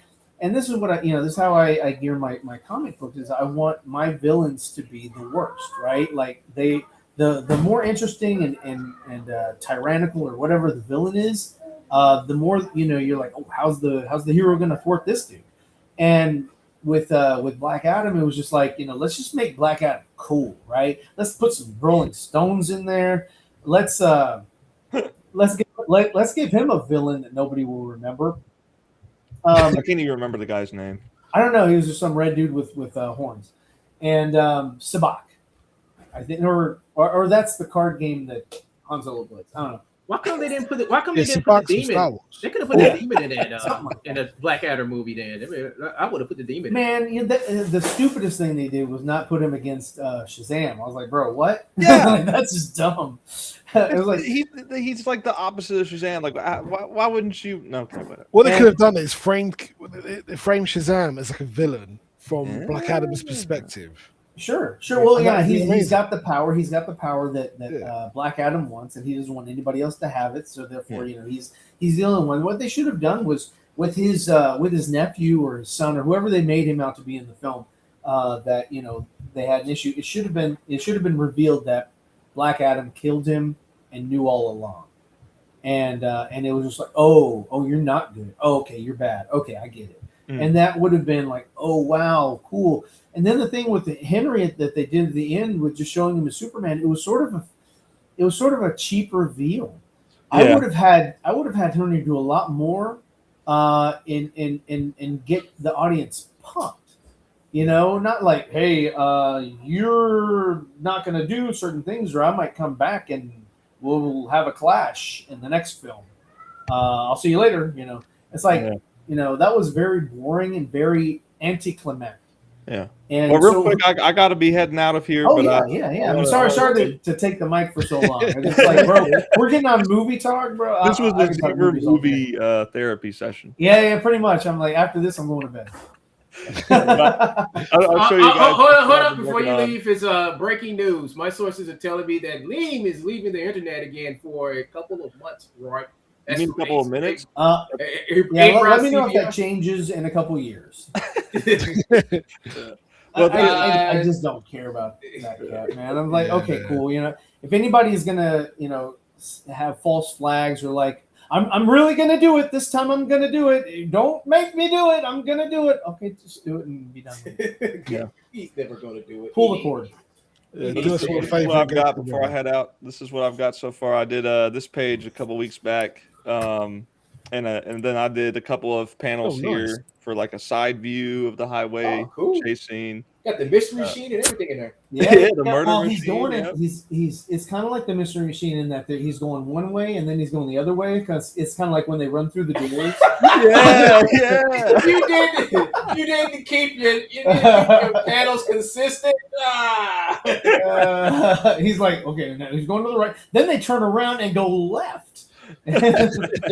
Well, it's not like these aren't like actual like pages that are like these aren't panels that are going to go together. These are stuff like I'm drawing out the background so I can use them in different panels. Yeah. Okay.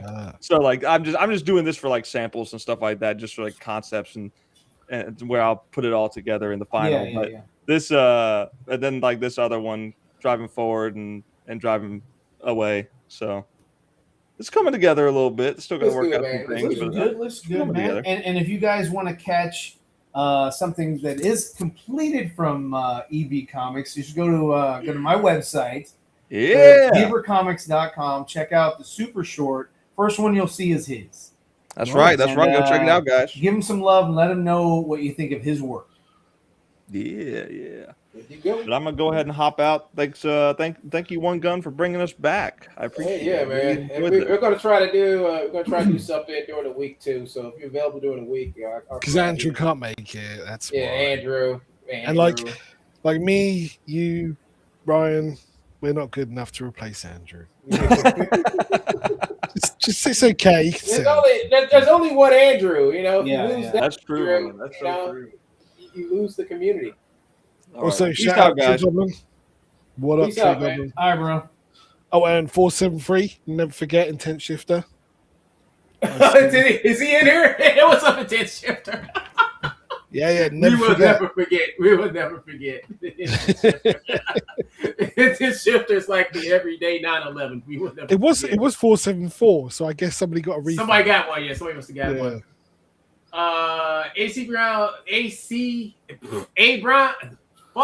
A Brown CBR says he is holding the mouse to his temple like it's a firearm. I'm going to delete me channel right now. Right. Hold on, man. I'm going to check and see if he's on. He's got to be. I hope it's a countdown because I mean, it's been a long time coming from what I've seen. It's like, bro, you gotta give it up. You gotta give it up. He always thinks he's the hero, so he can't give up. You can't give up. He's the hero. Well, yeah. He's like, oh, I keep trying to give up, but they pull me right back in. I'm like, no, nobody's pulling you in, bro. You're just you're having a case of FOMO. He said Ted Shifter said somebody died waiting for the book. That's why it's increased. Oh shit! They waited like 8 years for Wonder Island or whatever. It never showed up. They fucking died from it. Nice. I thought it'd be fun to pack me bags. For no reason. Yeah, I don't. Has he said anything lately? I haven't seen any videos lately. I've seen like old videos people talking about. I haven't seen nothing new. Okay. Well, cool. Well, yeah. No news is good news. Maybe he's like getting on with things, like life. Yeah, maybe he's living life like he's supposed to. Yeah, that's it. We hope. I severely doubt it, but yeah, I'm trying to be positive. Who's that? I forgot the guy's name. He got on there. I think Sidney was watching this video last night. One of his friends he had for 10 years came up talking about me. I was like, oof. Oof. Talking about who? Beckloff. Yeah, that guy. I never heard of him until like today. I was like, oh, he's one of. I remember seeing him. He's on CG Church tonight, apparently. He is. Yeah, they're interviewing him. Oh, okay. So it's going to be what in 10 minutes? What in about 30 minutes or something like that? 20 minutes? About 45. Don't forget 15 minutes of intro. Cynic's always late and gay. Yeah. That nigga's always late as hell, man. It's because he's got to build himself up in Discord. That's why. You gotta take a couple of shots of moonshine. Okay, yeah. Time for me to do the show. Yeah, like he always forgets to do something, or Ruby hasn't done it, and someone else has got to do it because Ruby's forgot to do it because Ruby's too busy. And yeah, it's just a bit of a rush at the start of the show. And then sometimes 90s Router has a sleep or a nap before the show, and he won't wake up. So then people have to phone him, and yeah, behind the scenes, it's not as like smooth. Quality content. I mean, I guess that's why they're so mad at Sleepy sometimes, because she keeps them all together. I guess. Yeah, she's like the executive producer of like the show. Whereas like I used to get involved a lot more. I can't be bothered now. I got other things to do. It was in my contract, Cynic, that I'm not supposed to work with morons. And guess what? There's too many over here. It's too many. No, I mean, because like I got made redundant, didn't I, from my job about 6 weeks ago. Mm-hmm. And they paid me off. So they paid me like a whole bunch of money just to nice. Basically. They paid you money to shut up. Like, okay, what do you want to shut up? Yeah. So what I've been trying to do, because where I'm a programmer by trade, I've got I can't use my code from my last job because it's all NDA'd. Oh, okay. So I've had to rebuild everything from scratch, like examples of what I can do. Oh, so you're on Claude. Oh God, you know what? I haven't got a full subscription. I don't know why anyone's paying for it. It's insane. Yeah, I know. I have multiple accounts, and I just I bounce from one account to the next account. I have not had a chance. And it picks up where I leave off. I'm like, this is where I am in my code. I just need this. And what can you do? And it's like, oh well, I found the problem already. I believe. I'm like, okay, cool. Oh, damn. Yeah, I don't know. I mean, the worry with AI is that I'll forget how to code if I use AI. Does that make sense? Like I'm relying on it so much that it just becomes my new norm. But like I've been going to bed early, and I've been going to the gym a lot more, and like, taking care of myself because like the wife's gonna be like, is that someone else? No, like because like if you think Claude? Yeah, like Mrs. Banks, like if you he's my mate. One guy knows what a bad year I've had with like stuff going on in my life. And I, like this kind of career break is really nice because it's like, do you know what, I can get my head together and I can focus. At least you're not foul and grumpy no more. That's one good thing. What's that? At least you're not foul and grumpy no more. Who is this? He's sending me this message. God damn it, I tell you, don't talk to me. I'm always grumpy. I've got like a limited amount of patience and stuff. Oh yeah, But, yes you do. Yes you do. No, I'm one of these people that if you You don't take shit. We understand. You don't like shit. yeah. No, if you keep doing the same thing and expecting different results, you're a retard. And I like to. I even look. I one guy that's not just you. I call Cynic out on it. I call everybody out on it. Oh yeah, you do. Yeah. Everybody talks about it. We talk about it in the why Yeah. we hate into paints rooms all the time. Yeah, there's loads of rooms I'm not actually invited to. And I think that's probably why. But no, it's because I think I just want the best for everybody. And I think, like, when you look at life from a certain perspective, especially you've had some stuff going on the last year. Yeah. Life's a bit more important than drama, Yes, it is. Yeah. And I think once you put everything into a certain perspective, you kind of realize, hang on a minute, this is my only shot, and I've got to kind of make the best of it. And that's why. So, I've been going to bed a lot early, not staying up for the streams, because, like, for me, it's like, 10 p.m.? Yeah, it's real late. Yeah, I noticed you. Yeah. I only see you like somebody's like streaming in the morning. I'll see you like there, but at night when they do those late streams, I see you try to like disappear. Yeah, and I just don't get involved with the drama. It's just not me anymore. Yeah. I mean, they get old. Yeah, I think the lean drama is gonna. I think the lean drama will officially end when he puts out a book and nobody buys it. I think that's when it's going to end. That's when the realization is going to kick in for him. Well, I mean, either that or it's definitely has to. It's going to be when the money stops, whether it's a book or something else. But when when the money is no longer there and he's no longer able to pull anything, that's when it's going to be. Yeah, he's going to do something. His whole thing, with the whole Katie thing, that was like his last ditch effort to do something not creative, but like dastardly or like eye turning or whatever it is, attention like, seeking. Oh wow, yeah, exactly. And like nobody's going to do that anymore. Like who's he going to quote unquote try to cancel next? And I mean, he can threaten all he wants to people, but I mean, it's like, okay, if he can't do anything, nobody's gonna care, dude. And people are just gonna say, all right, there's that guy again. He's okay. I think it's gotten to that point where nobody really cares. And nobody really cares about what he says. They're actually laughing at him rather than trying to like listen to him. I mean, everybody does it now. Well, the sad thing is, he said he's like, no one cares, no one listens to me. It's like, but you don't listen to anybody else. The care's got to work both ways, Well, yeah, but his whole thing is that he's not going to hear it because he wants people to care about him. Yeah, and he's trying to gain the sympathy of the few viewers that he has so that they'll stay. And that's why he's playing the victim card and all that kind of stuff because he wants them to still engage. Because the more that people are just like, okay, well, you're just kind of spewing the same stuff every day. I get it. Okay, so you're running out of things to tell us. You're running out of things to say. That's why he's reading books to people now. And that's kind of strange. It's kind of strange that he's doing that instead of talking about his books or. It's so that he can claim that he's done something different, and nobody can say that he's doing the same stuff. Yeah. That he's chasing the ambulance, so to speak. And figuratively and non-figuratively. But yeah, I mean that's all it is. I always thought it was like plausible deniability as well. Like yeah. Like they're attacking me. I haven't been doing anything. Look at this. I've been talking to people, reading bedtime stories. I mean, he'll probably do better just talking about his fucking books. But they're not. I think he's already spent that money, and that money's gone, and so he has no way of completing or releasing anything without having somebody help bail him out of questions asked. That is.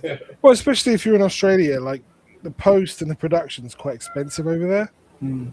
So you're gonna need that capital just to send the book out anyway. Yeah. And like where he's spent the money, he's kind of up shit creek. I mean, I don't think he can get another campaign out on Indiegogo. I think two. Yeah, they just deleted it. Yeah, they just deleted one of what did they deleted something off of his one of his campaigns off of Indiegogo. Well, he's gonna need to do something, unless he has a backer, a financier, or something like that. If he doesn't have anybody that's helping him out, he's gonna need to come up with some plan to make money, off of whatever audience he still has left. Well, Yeah. super chats. I mean, he gets there's 30 people in this chat. But super I chat. The times that I've watched, I've seen 0 super chats. Same. Oh, really? Yeah, he didn't get super chats. He might get like the odd one, but yeah, he doesn't. And nothing against the guy in that respect. Like, I don't care, but it's like, okay, obviously this has got to be telling for you, man. Yeah, you got people that are watching you, but they're watching to see if you're. It's kind of like that kid from The Incredibles, like what are you doing here, kid? I'm just watching for something amazing, or whatever it is, and nothing's going to happen, and they end up just watching the stream and giving him a view, and that's unfortunately giving him some form of hope, validation. Yeah. Yeah, it's like oh, well, they're watching me, and maybe I'm just not saying the right thing. Maybe I should read a book. How do I turn this into a sale, basically?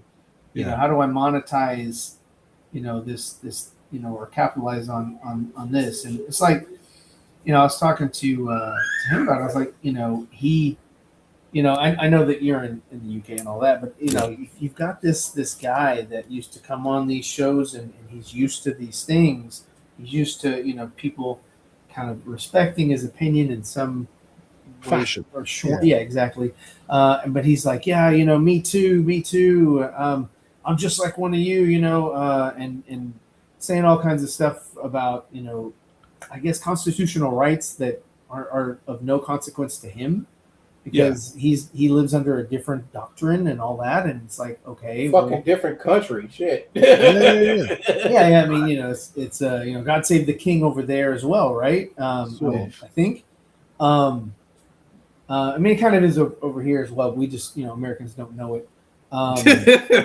We don't. We sold the country back when we ran into financial issues in the 1800s. Yeah, he's trying so hard to, like, hey, I've got to make money from the Americans because there's nobody in Australia that gives a shit about me. You know what I said that too. I was like, most of the audience that you have is mostly from Americans. I mean, you market yourself to American clientele and not nobody over there. Right.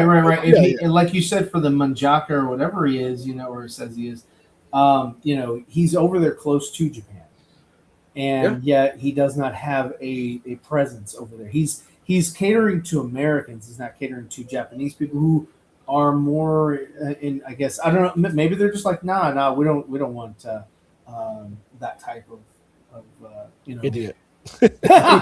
Oh well, I won't. Okay, I've said my piece. Yep, there you go. You said enough. Yeah. I can't. I mean, he just trumped my. He just trumped my whole thing. But yeah, no, it's. I'm all leaned out. Yeah, I think everybody is, man. Everybody's tired of him. He just pops up. I love going and listening to the whole FFS stuff and everything, and just have that on while I'm drawing. But I'm to the point where I'm like, I'd rather listen to anything other than more Leem stuff. I don't care about Leem anymore. You guys still do. You guys are still trying to squeeze any ounce of milk out of that cow. And it's like, bro, I'm sorry, but the milk is turned. The cow's it's full of it's full of parasites now. So it's just not. It's not something I'm. For me, I'm just clearly not interested in any more of that stuff.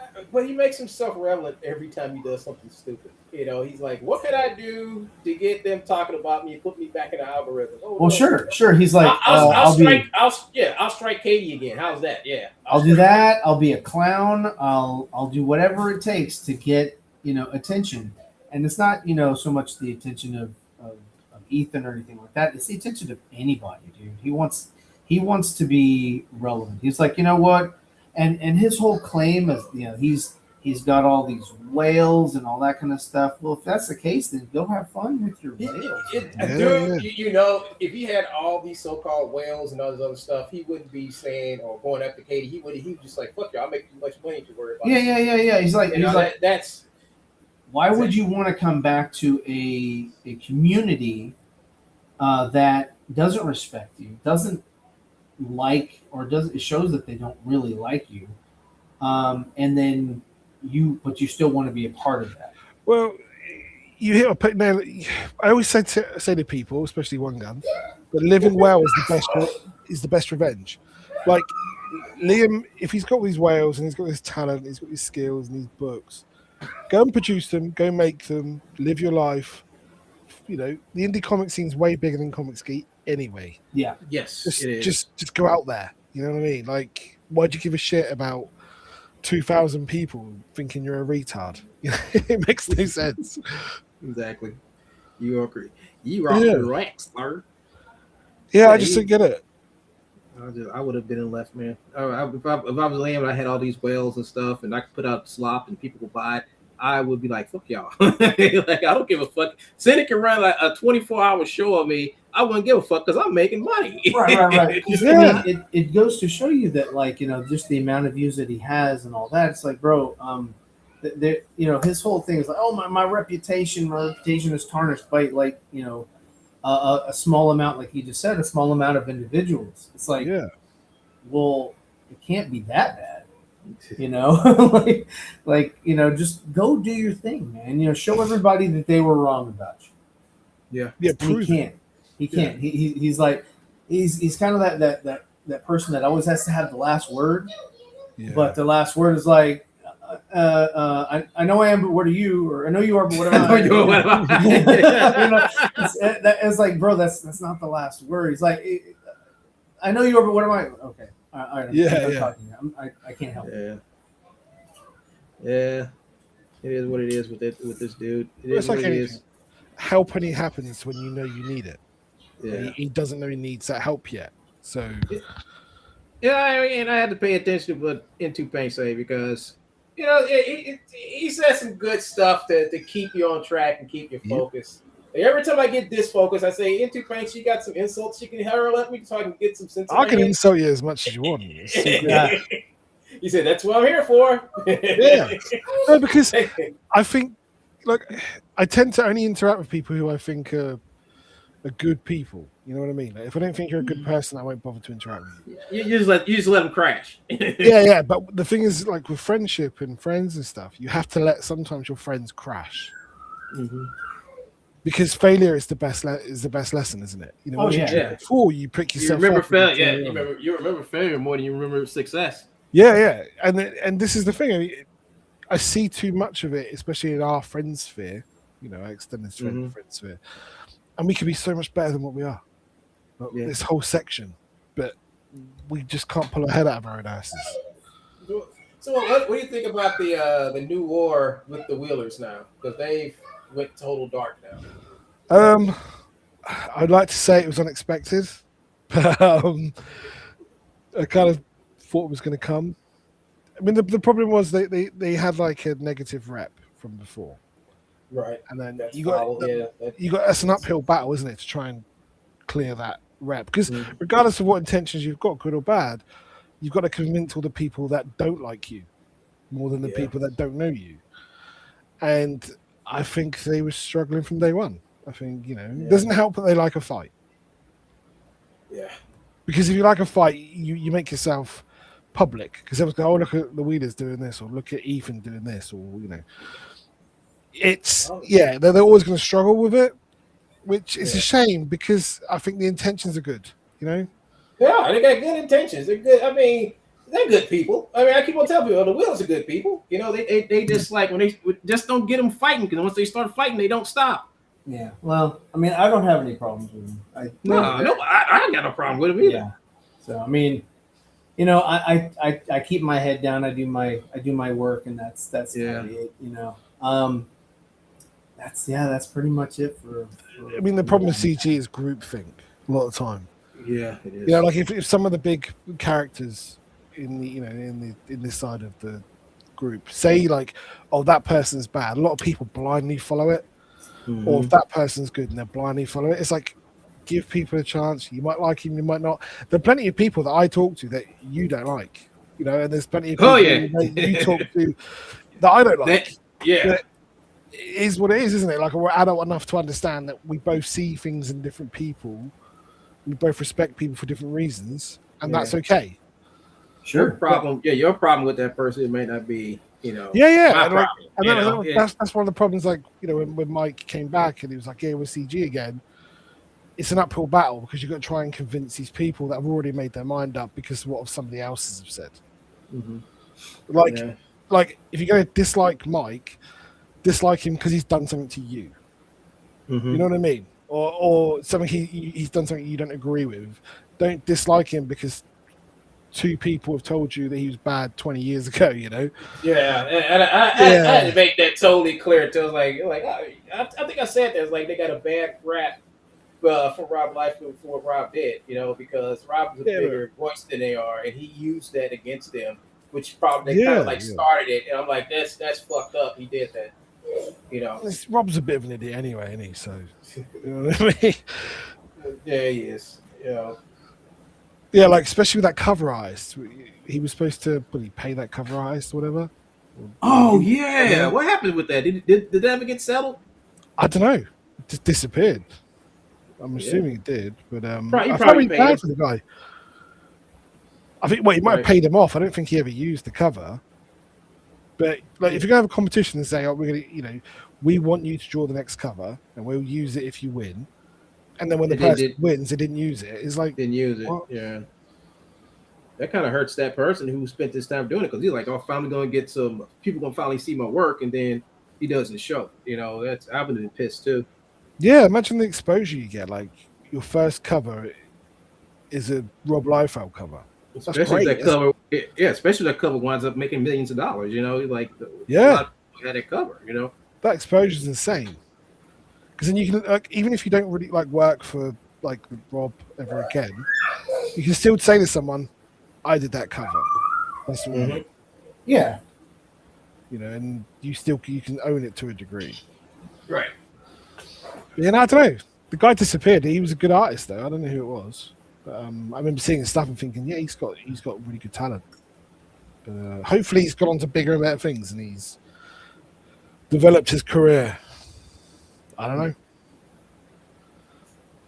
know. Yeah, but I just, as for the drama, I stay out most of it. I just, you know, we can talk about it, but we just can't be a part of it. It's almost like, you know, when you go to the zoo and you're like, the chimpanzees are throwing shit again, and you can sit back and you can just watch. And watch all the stupid people get real close so they get the shit thrown on them. or argue over things that are not really important, really. You know? Yeah. Yeah. Yeah, I can understand it, man. You know, it's just some shit it's not worth fighting over here, and I understand it now. Yeah, because there's so much more you can put your energy into. Right now, I got a grown pedophile right now trying to dox me. What, Theodore Ronan? Yeah, I do not know nothing about this guy until he says something about me. I will be like flipping through Twitter or X, what you want to call it, and all of a sudden I see that motherfucker, and he said, "You see my name in big bold, like, yeah, one gun, yeah." Yeah, but you were on the string of the whole pedo Mike thing. Do you remember? Yeah, I was on there with what's his name invited me. Yeah, what's his name invited me? Ruby invited me because he was saying stuff about me. I didn't know he was doing it. It was so funny that she was like, "Pedo Mike," and started beating him up on camera and things. Fucking hilarious. And that's what I mean. It's better just to step back and laugh at people rather than be part of the drama. Yeah, I mean, somebody said they're getting ready to sue him.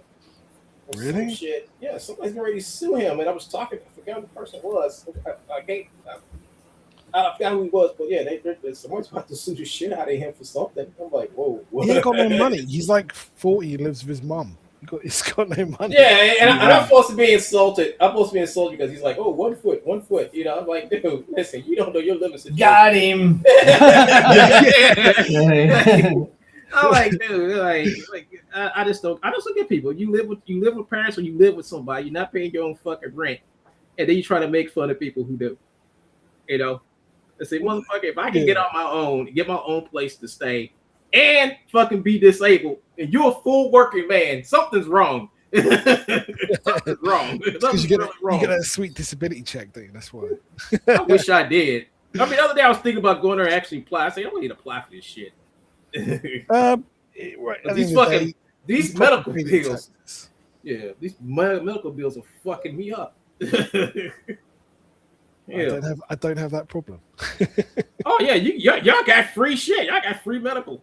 Yeah, but the thing is, like, they go, oh yeah, the salaries are much higher in America. It's like, yeah, because you guys have to pay for your healthcare and like your time off that you get from work. Like, we get mandatory 20 days off, paid, and that's just starting. Like, my last company, I used to have 36 days off a year. Oh wow, like paid. Yeah. 36 days? You get a whole fucking month?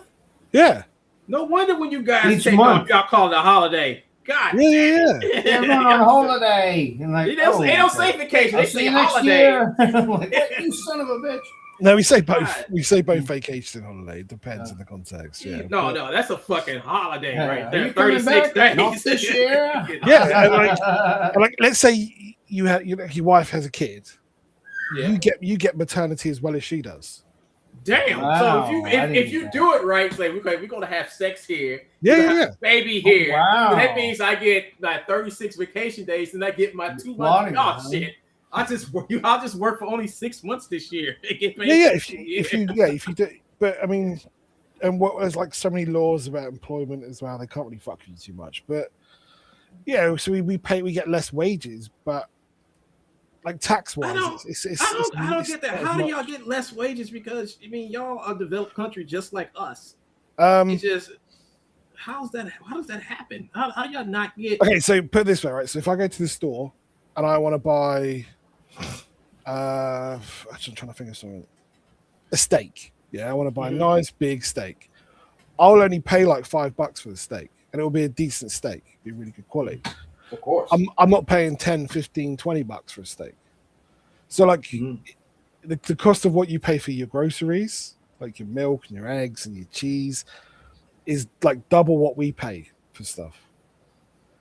Wow. Yeah, because we don't, like, our food's cheap. Our electric's expensive because of our green subsidiaries, but the rest of everything is cheap. So that's why, like, we don't. But I do believe y'all get the majority of your natural gas and stuff like that from Russia, right? Because y'all got the Russian pipeline. No. Well, we're not allowed to, so it's like through Norway and France, so we get our gas. But we've got our own gas fields, right? So I didn't know that. I didn't know gas fields. Well, they're not. They're out in the North Sea. But okay. Technically, but we're not allowed to use it because our government have said they're against the environment and have basically shut down our oil rigs and stuff. Yeah. So we have to wait till the fuel crisis actually gets fully kicked off. I bet you did forget all about that shit. Yeah. Well, this is the thing. It's starting to now because like we pay a lot for gas and. Oh yes, it's gonna happen. Like, we're drilling off the shores. But like my mum's cancer treatment. I mean, she's had cancer now for 6 months. Mm-hmm. She's not paid a cent to it. Nothing.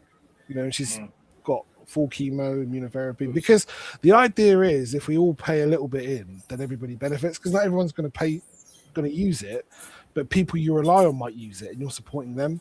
Mm-hmm. It's a bit commie. It's a really commie way of looking at things. Yeah. Well, it does work. It does, you know. Well, yeah, but for the people who don't like get it, I guess it'd be more like, you know, I'm thinking like when people get sick and they don't get the help that they need because they have to pay for it, they're really reluctant to actually go and get it because they have to pay for it. And then what happens is those people go and get other people sick when they have to go to work, and those people get sick, and those people get sick. Yeah. So, it's a massive knock-on effect. Yeah. So that sort of kind of like solves the problem. If somebody gets sick, it's like, I'm going to the hospital. They can go to the hospital instead of thinking like, should I go? Because I'm going to have a bill, like a mortgage, nah, I think I'll just go to work and make other people sick versus like, I'm gonna Yeah. go. And like, and we get paid, like, sick pay here is pretty decent as well. Damn, you get free fucking medical and you get sick pay. Yeah, so if the real promised land. Yeah, but that's why you pay. That's why we pay tax. You know, we pay taxes to support everybody in the country because the idea is if everybody is healthy and can work, then everybody benefits. Everybody can pay taxes, right? Yeah. So over here, we keep people sick over here. We make sure everybody stays sick over here because we don't want to help nobody. Yeah, you know, it sucks. But like a lot of our food is like it's checked and balanced and stuff. So like there's certain foods that we're not allowed to import from America because of certain chemicals used in it. Yeah. Mm-hmm. So all of our food is completely chemically checked. Like if you looked at the ingredients of like ketchup, yeah, like the UK one versus the US is very different because a lot of the stuff is banned. Yeah. Wow. Because y'all banned red. Was it red dye 40? Yeah. I think that's one of them. A lot of like like the additives, like the E numbers and stuff. Because like one of the weird things is when you get an American that comes to the UK and they drink Fanta confuses them because like here Fanta's like orange juice that's fizzy, that's got like gas in it. Yeah. But like when I see the color of your Fanta, I'm like, what the fuck is it? So it's bright neon shit. Yeah. It's really confusing, man. It's like really confusing. Like to see it, like for me, because you call it Fanta, we call it petrol. we call tummy glow. So like, I mean, there's swings and roundabouts, isn't there? Like, you know, there's certain things that like we don't have freedom of speech, we have freedom of opinion. So you're allowed to. How does that work? You can think it, you just can't say it. Well, basically there's a time and a place to say it. You can't just spout off whatever you want whenever you want. Basically, that's general law. When do you spat? Tea time. Yeah, it's a weird thing, and there's a lot of discussion because at the moment, our government's very left wing. And I thought the Labor Party was. That's why they fly in circles. I thought the Labor Party was like what? Wait a minute, is the Labor Party like the left? The left wing. Yeah. Okay, so what's the other party? The Conservative. No, we've got like 5 parties. So yeah. So in our politics difference, we don't vote for a president, we vote for a party. Prime minister or something like that. Yeah. Well, no, the party's in charge of the country. So let's say we voted the Republicans in. Oh, God. Whoever's the leader of the Republicans would be in charge of the country because we vote for the party, not the person. So that'd be like the prime minister there? Yeah, so the prime minister is the leader of the Labour Party. Okay. Oh, that's the party system. Okay. All right, I got it. Yeah, that's right. That's the party system because like I think that would work over here better than what we got right now. We got straight up bullshit. It depends. Like at the moment, the Labour Party are in control, and no one likes the Labour Party in the country. And they've just replaced our last prime minister with another guy because the other one stepped down from the party. Yeah. And like he's worse than the last one. So it's like, does he not know how to party? He does not party. He thinks he can party. He cannot party. But but the problem is at the moment there's a real big growing right-wing sentiment happening because what they've realized is no matter what you vote for, left or right, the parties are still the same. Well, yeah, it's the same over here. Doesn't matter. Yeah. So there's like new parties coming out about the woodwork now that are basically listening to the population because our politicians over here are like, we're going to tell you how we think you should live, and we're going to ask you, but we're not really going to listen to you. So, like for ages, everyone's been going like, immigration's a problem, and our government's like, no, it's fine. But then, you know, like when your prison system is 12% foreign nationals who shouldn't even be in your country, and things like that, it's like you're paying for these extra people that shouldn't really be here. Shouldn't they be deporting them? If they're nationals, they could be deported, right? If they commit a crime, they need to be deported. Yeah, but what happens? So our last prime minister was a member of like the Human Rights Council. Oh. So every time we try and deport someone, people like him will go, "Oh yeah, we can't send them back to like Pakistan because he's gay, and if he goes back to Pakistan, they're hanging. So let me guess. So what the guy did is pretended he's gay, so he can't go back. Yeah. Well, they made him perform fellatio. You're like, you got to prove it, you know. Well, no, Ryan, you're actually onto something, right? Because it was a study that happened, I think it was about a decade ago, and they measured the brain waves of straight people looking at gay porn to see if there was a markedly, different brain. Oh my God! I bet you that was one hell of a study. Somebody walks in there. So what you doing a study on? Oh, Yeah. You'll find out. Yeah. And Nothing. We're busy right now. Come back later. what they found is if straight people watch gay people kiss, the same brain pattern for revulsion in their head happens. Oh. Yeah. Well. So even if you're accepting of it and you like it, gays are fine, whatever. You just accept. You just accept it because they're people. And they have the right to do what they want to. I mean, that's about as far as it goes. But your brain pattern will show that you're revolted by it. And so all you've got to do is basically wire up all these asylum seekers who say they're gay, make them watch gay porn, and measure the ones that their brain. Yeah. That makes sense. Look at his trousers. Yeah, his toes. Watch the trousers, see if a lump appears. Deport him. Like into paints, this system you made works perfectly. Oh no! See, my attitude is, it sounds awful, because I am basically a product of immigration. Is that any people who fail to integrate, they go back. Simple as yeah. So my girlfriend's got a friend, and her parents have been here from Pakistan for 30 years. They don't speak a word of English. Oh, they've had 30 years to learn our 30 language. years? Nah, you gotta. Yeah. It's like when I used to drive a truck. But there's so many rules of English. Yeah. Is this the King's English or what English are we talking about? English. The real full fat. They spell color with a U. No.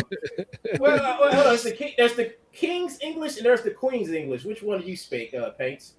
I speak the Queen. Well, technically the Queen's English.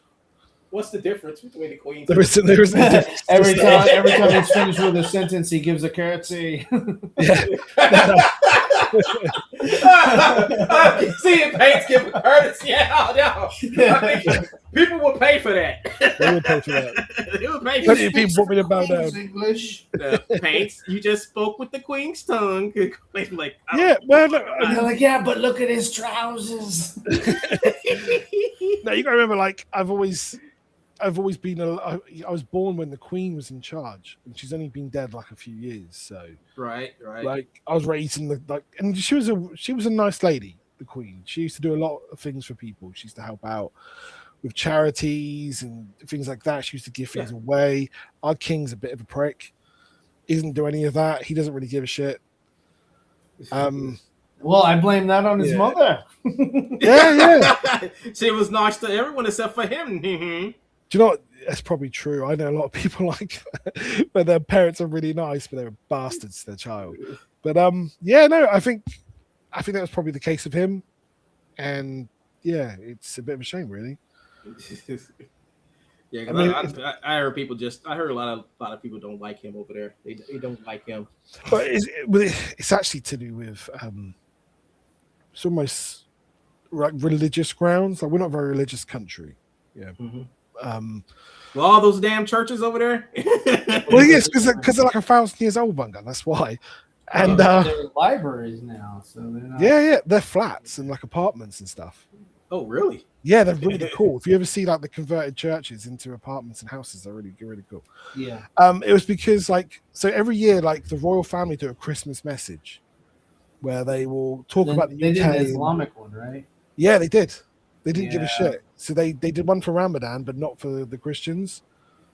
Because even though a lot of people in the UK are not Christian, they still live by the Christian rule. They still live by the Christian law. Sure. They still celebrate Christian events. I'm not religious, but I still celebrate Christmas and Easter.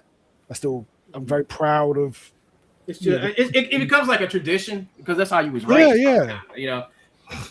Yeah, and our King just refuses to even talk about any of our kind of Christian events or anything. But the minute anything happens to a mosque or the Muslim community, he's straight out there oh my God, this is an outrage. So one of the weird phenomenons in the UK at the moment is a lot of our churches are being burning down.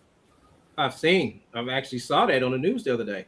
Yeah, and it's been quite a phenomenon. Like they're burning down like 3 or 4 a week, basically. These are old churches. Who's doing it? The king. I wonder. You know, Like, what are you doing out here, sire? What you doing out? What's that? Oh, it's gasoline. What's that in your head? A match. What's out here? I'm But this just is the walking thing. the dog. So a lot of the churches are being burnt down and vandalized and things, and like he's doing nothing about that. And part of his rule is, if you're king of England or king of the UK, you have to defend the Christian church.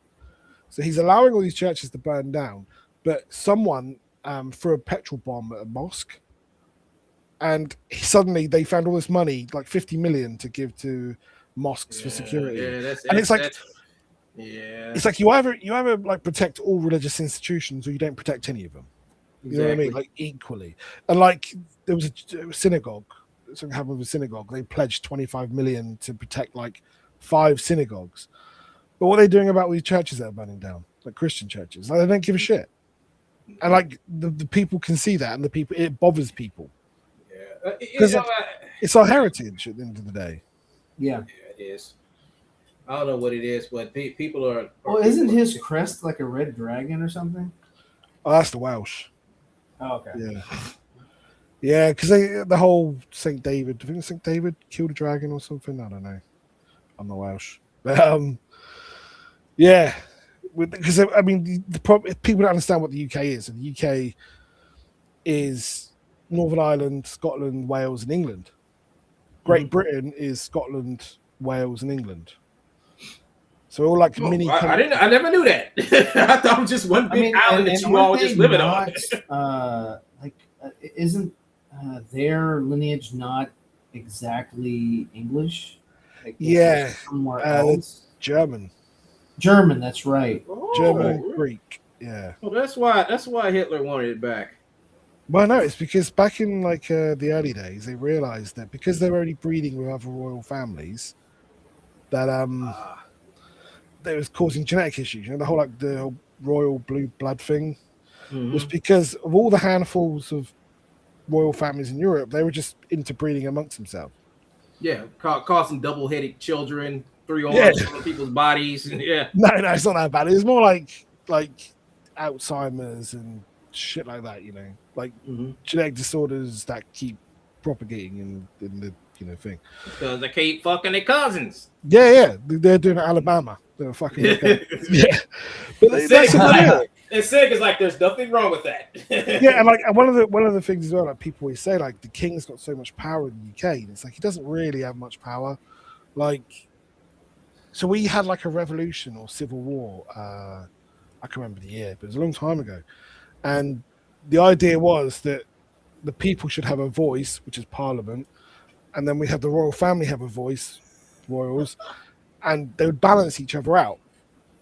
Which is why, like, if Parliament go too far, the king can step in and things like that. So, yeah, when people go, "Oh yeah, but your king says this," it's like, yeah, but the king doesn't really have much power. Like, he's on our coins, he's on our money. He's just a landowner. That's all he is now. Yeah, that's all he is. And like people say, like, taxpayer money, he costs us a lot of money. He doesn't actually cost us much at all because he brings in tourism. Because like the Japanese will go and visit Buckingham Palace, and then like they'll take photos outside and they'll buy merchandise, and it's like a touristy thing. So like they make more money than they actually cost us. But yeah, there's certain things like diplomatic immunity they have, where you can go to Epstein Island or whatever, do your thing. You can his brother Andrew, he got caught up in that Epstein crap. Yeah, but right, what's the evidence of it though? It's just a photo of him stood next to a girl. That was it, because the girl was dead. Like she committed suicide, didn't she? Like a while ago, and nothing really came out. And she said, "Yeah, they had sex or whatever." But yeah, but like it's a he said she said scenario, isn't it? Yeah, and they stripped him of everything. He lost everything. Yeah, and today he's been found. Was it yesterday? He won't be having a royal funeral when he dies. He'll just have a calm funeral. Yeah. Damn, when you get excommunicated, they excommunicate your ass. Yeah. Like he lives in the gatehouse of one of like the king's properties, which is like used to be a house for the servants at the front of the land. Damn. Yeah, so he. I bet you that's luxurious. I guarantee you. Oh yeah. It's pretty good. Yeah. Yeah, I mean that place is pimped out. Like, oh no, you took it from a really good place to. Yeah, and also one of the privileges of being royal is you don't have a passport. You don't need a passport? Because when you have a passport, you're a subject of that country. Yeah. And if you're king or queen, you own that country. So you can't issue yourself a passport. No, you can't. Which is the most weird thing ever. Yeah, Jimmy Savile had keys to the palace. Yeah, Jimmy Savile's fucked up. Yeah. So you, I mean, because I know every time I see something that go in Britain, like I think one time I saw Prince Charles and some woman I guess he was seeing was in a car and a riot broke out and they saw them in the car and the mob just circled their car and off with his head. I was like, damn. Yeah, but the thing is, it's a lot of it's like myths, isn't it? Like a lot of like with our two-party system or like our party system in the UK, a lot of people support one party because they've always supported it and they only believe what comes out of that party. Right. But it's the same thing.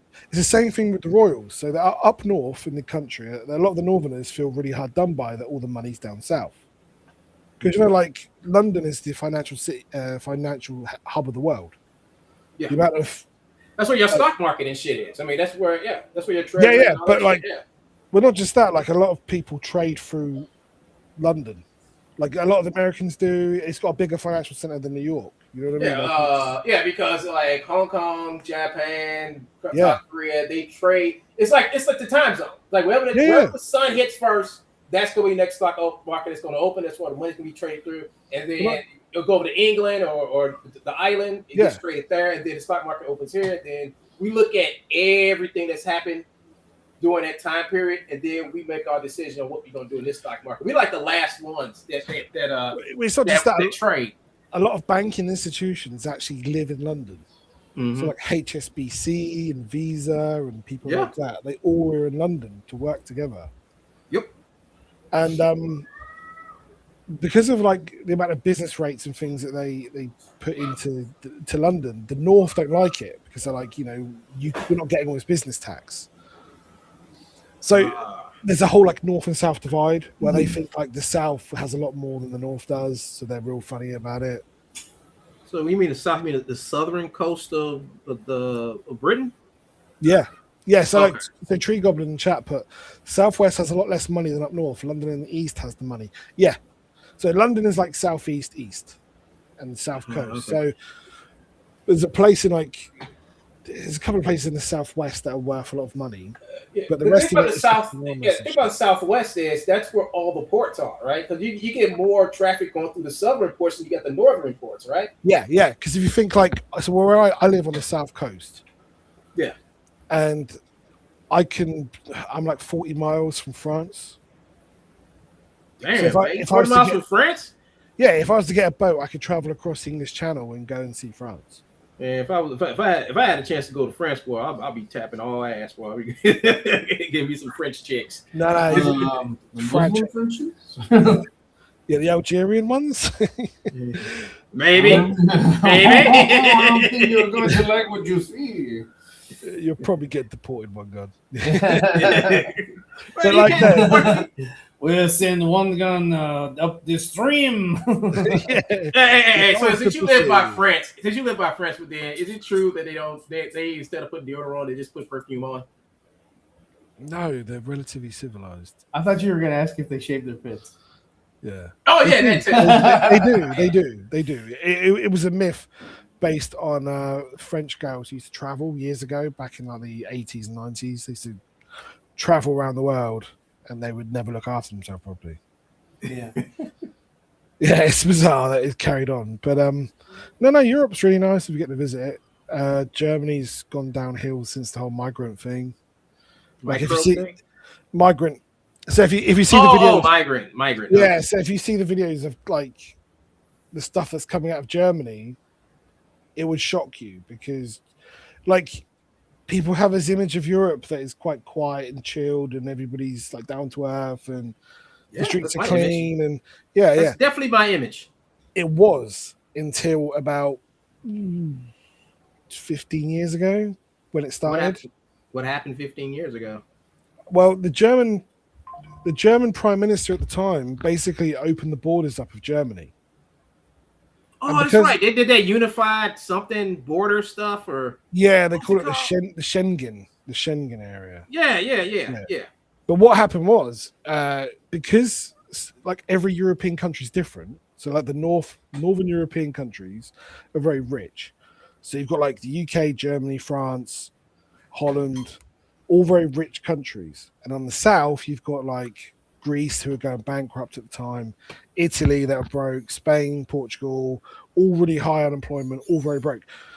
And then you had the Eastern European countries who are the ex-Eastern Bloc stuff. Yeah.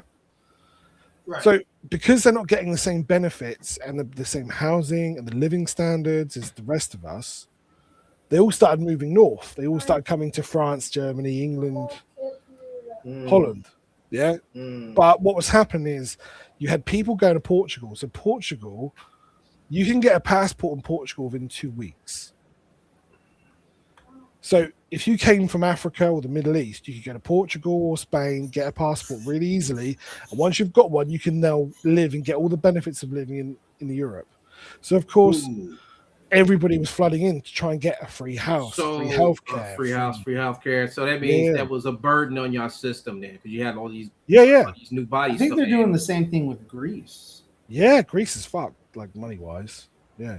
They're like, come over here. We'll give you a house. We'll give you, land, all this other stuff. And it's like, okay. Well. But that's why the countries are going bankrupt, because if you think about the budgets, right, you're planning for, say, 70 million people in the UK. Mm-hmm. And then in one calendar year, you might have 150,000 extra people. Mm-hmm. Well, you've got to feed them. You've got to who's going to pay for them? I mean, who's going to pay for them? Who's going to that's messed up. And the British people are getting sick of it. They're getting sick of having to pay for these people that come, because a lot of these people never work. That's the problem. So they should have made it that's assistance should be temporary. If they don't have a job by the time their assistant run out, but then they got to get deported. I mean, that's fair. Yeah, that's just fair. That's what they should do. It should be systems like that shouldn't be forever systems. Especially for migrants. Migrants should come over and actually contribute to society. And we don't mind helping you. It's just the fact of we're not going to sit back and have you do this forever. That's a burden on us. You've become a burden. Yeah. So Tree Government just said 1 million come every year. So if you imagine we're in Ireland, we've got limited space, which is why land's really expensive. And then we get an extra million people who are undocumented. Man. Damn. And some of them are documented, and then people have to pay for them, like taxpayer money. So when we go to the doctors, so the other week I had to go to the doctors for something, and I was waiting in the room, the waiting room, and I used the computer on the wall to like register that I was there, like the check-in service. Yeah. And then on the check-in thing it said we're running late, an hour late. I was like, an hour? What the fuck? So I went and sat down with like 2 other men in the waiting room, and we all kind of like looked at each other pissed off. You know what men are like? We give each other that look. Yeah. And next thing you know, like 2 families of foreigners came in with interpreters, and they went straight down and saw the doctor, did all their appointments, and that's why we were an hour late. Because what happened is they essentially had basically forced everybody in the doctor surgery, or the GP office, whatever you want to call it, to be late because they took all of our spots. Like, and you see that constantly throughout the day. And like, I'm quite liberal, like I'm quite like, whatever kind of thing of life, but it's pissing me off now. Like, and like I've got neighbors. It's like I said, it's putting it's stressing out your system. And if they're coming in like $1 million a year, it's like they got to do something to like, they're gonna have to start like a revolving door type of system. If you're here and you're not doing certain things to want to stay here, well, you got to go back. You know. Well, the latest one is what they do is they come over here as students, so they get the student visa, and then they never actually leave. Yeah, they leave. That's the latest one. Yeah, and then they get all the loans out, the student loans, you know, for like paying for their courses and stuff and housing, and then they never pay it back. They just go back to wherever they're from. And they don't give a shit because like someone else has got to pick up that tab, and it's just not really fair. Like immigration back when I was a kid. So my parents knew a guy called I used to call him Mr. Patel. He came from like India. And he came from India in the 60s, and he had like £5 in his pocket, which back then was probably like a week's worth of wages, or a month's worth of wages. Oh, I'm thinking about weight. I'm like, oh damn, heavy ass pants. Yeah, British pound, and he basically he found a job and worked his way and became British, and his kids are British. They've studied here. They're doctors, they're solicitors and lawyers. They contribute. They're contributors. Yeah, and he will even say, "I'm a British citizen. I'm British," as far as he's concerned. But a lot of people that come here now, they don't integrate quick enough, and they don't care. Yeah. So they can leave it in a state wherever they want, and they can just run back off to wherever they came from, which they do as well. Like a lot of these people, they claim asylum in the UK, and then they fly home to go on vacation. So if they claim asylum, that means where they're coming from is not safe for them. But then again, they go back. Yeah, they go back on vacation. Yeah, they found like it was like 78% of them go back on vacation to the country that they from. It's just a con. It's just a fucking benefits. Yeah, get benefits from here, make the money, because whatever they make in your country, whatever country they came from is probably more. Their money's worth more. No, they don't even work. Oh, they don't work. They don't work. No, they just take the money and just dick about. They don't give a shit. That's fucked up. Because they know, like, the problem is it's liberalism, because they know that the liberals in the country would go, oh, no one's going to come here and be a con artist. No one's doing that, because that's wrong. I'm sorry. I know too many Nigerians. Yeah. Like I do as well. Don't get me started on the Nigerians. Yeah.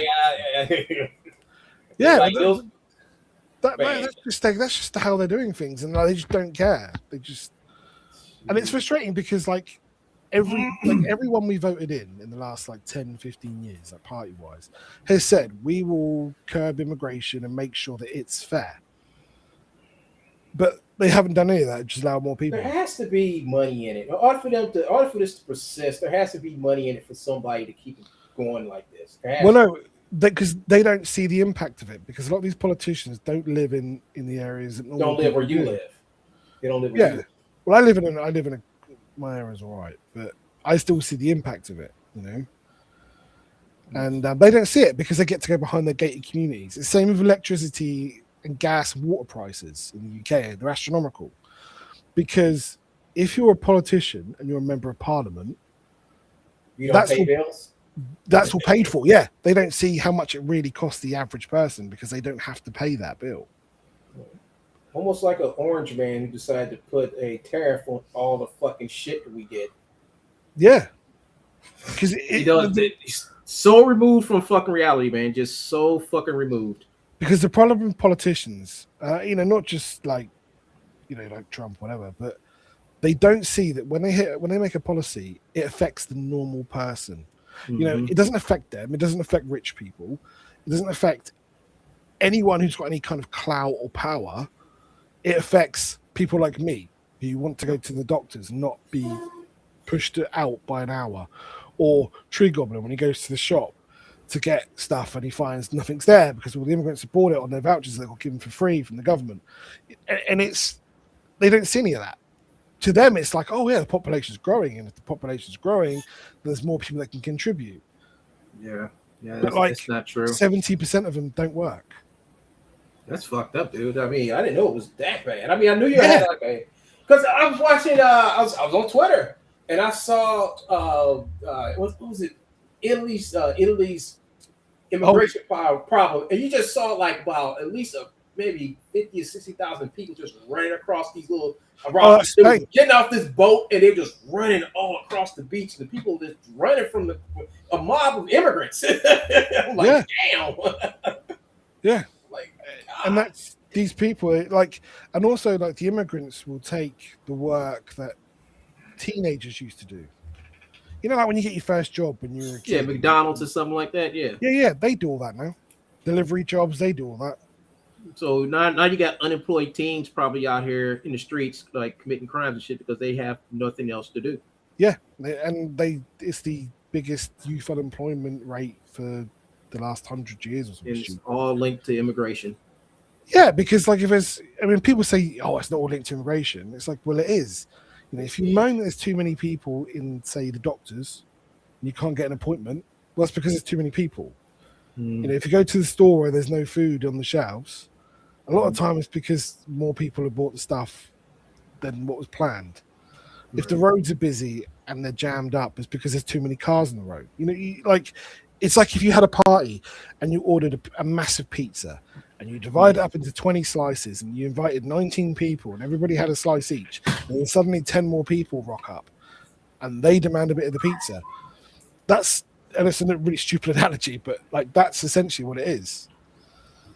Like we can't keep up with it, and like tree goblins just, you know, he sees it as well, and like the average British person is really fucking annoyed by it, and it's not one of those cases of like, oh, you know, just push them back into the water or whatever, because the liberals in our country don't believe it's a problem, so then they support these people and cause him to stay. Like there was a guy, they tried to deport a rapist. This was about 2 years ago. He should be gone. He should be gone. There's no reason to keep one of those around. Yeah. He served his time, right? And they put him on a plane with like 2 marshal type police officers, yeah, you know, to move him. And they found out. Sorry, I gotta go. Okay, yeah, it's time to cut out. We're gonna let Hanks finish his story real quick. Yeah, no problem. Yeah. So they found out this guy was being forcibly deported. They started rioting on a plane to stop this guy getting deported.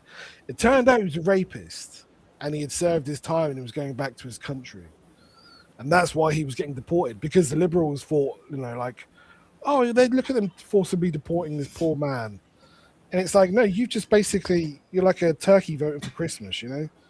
Like, what the fuck?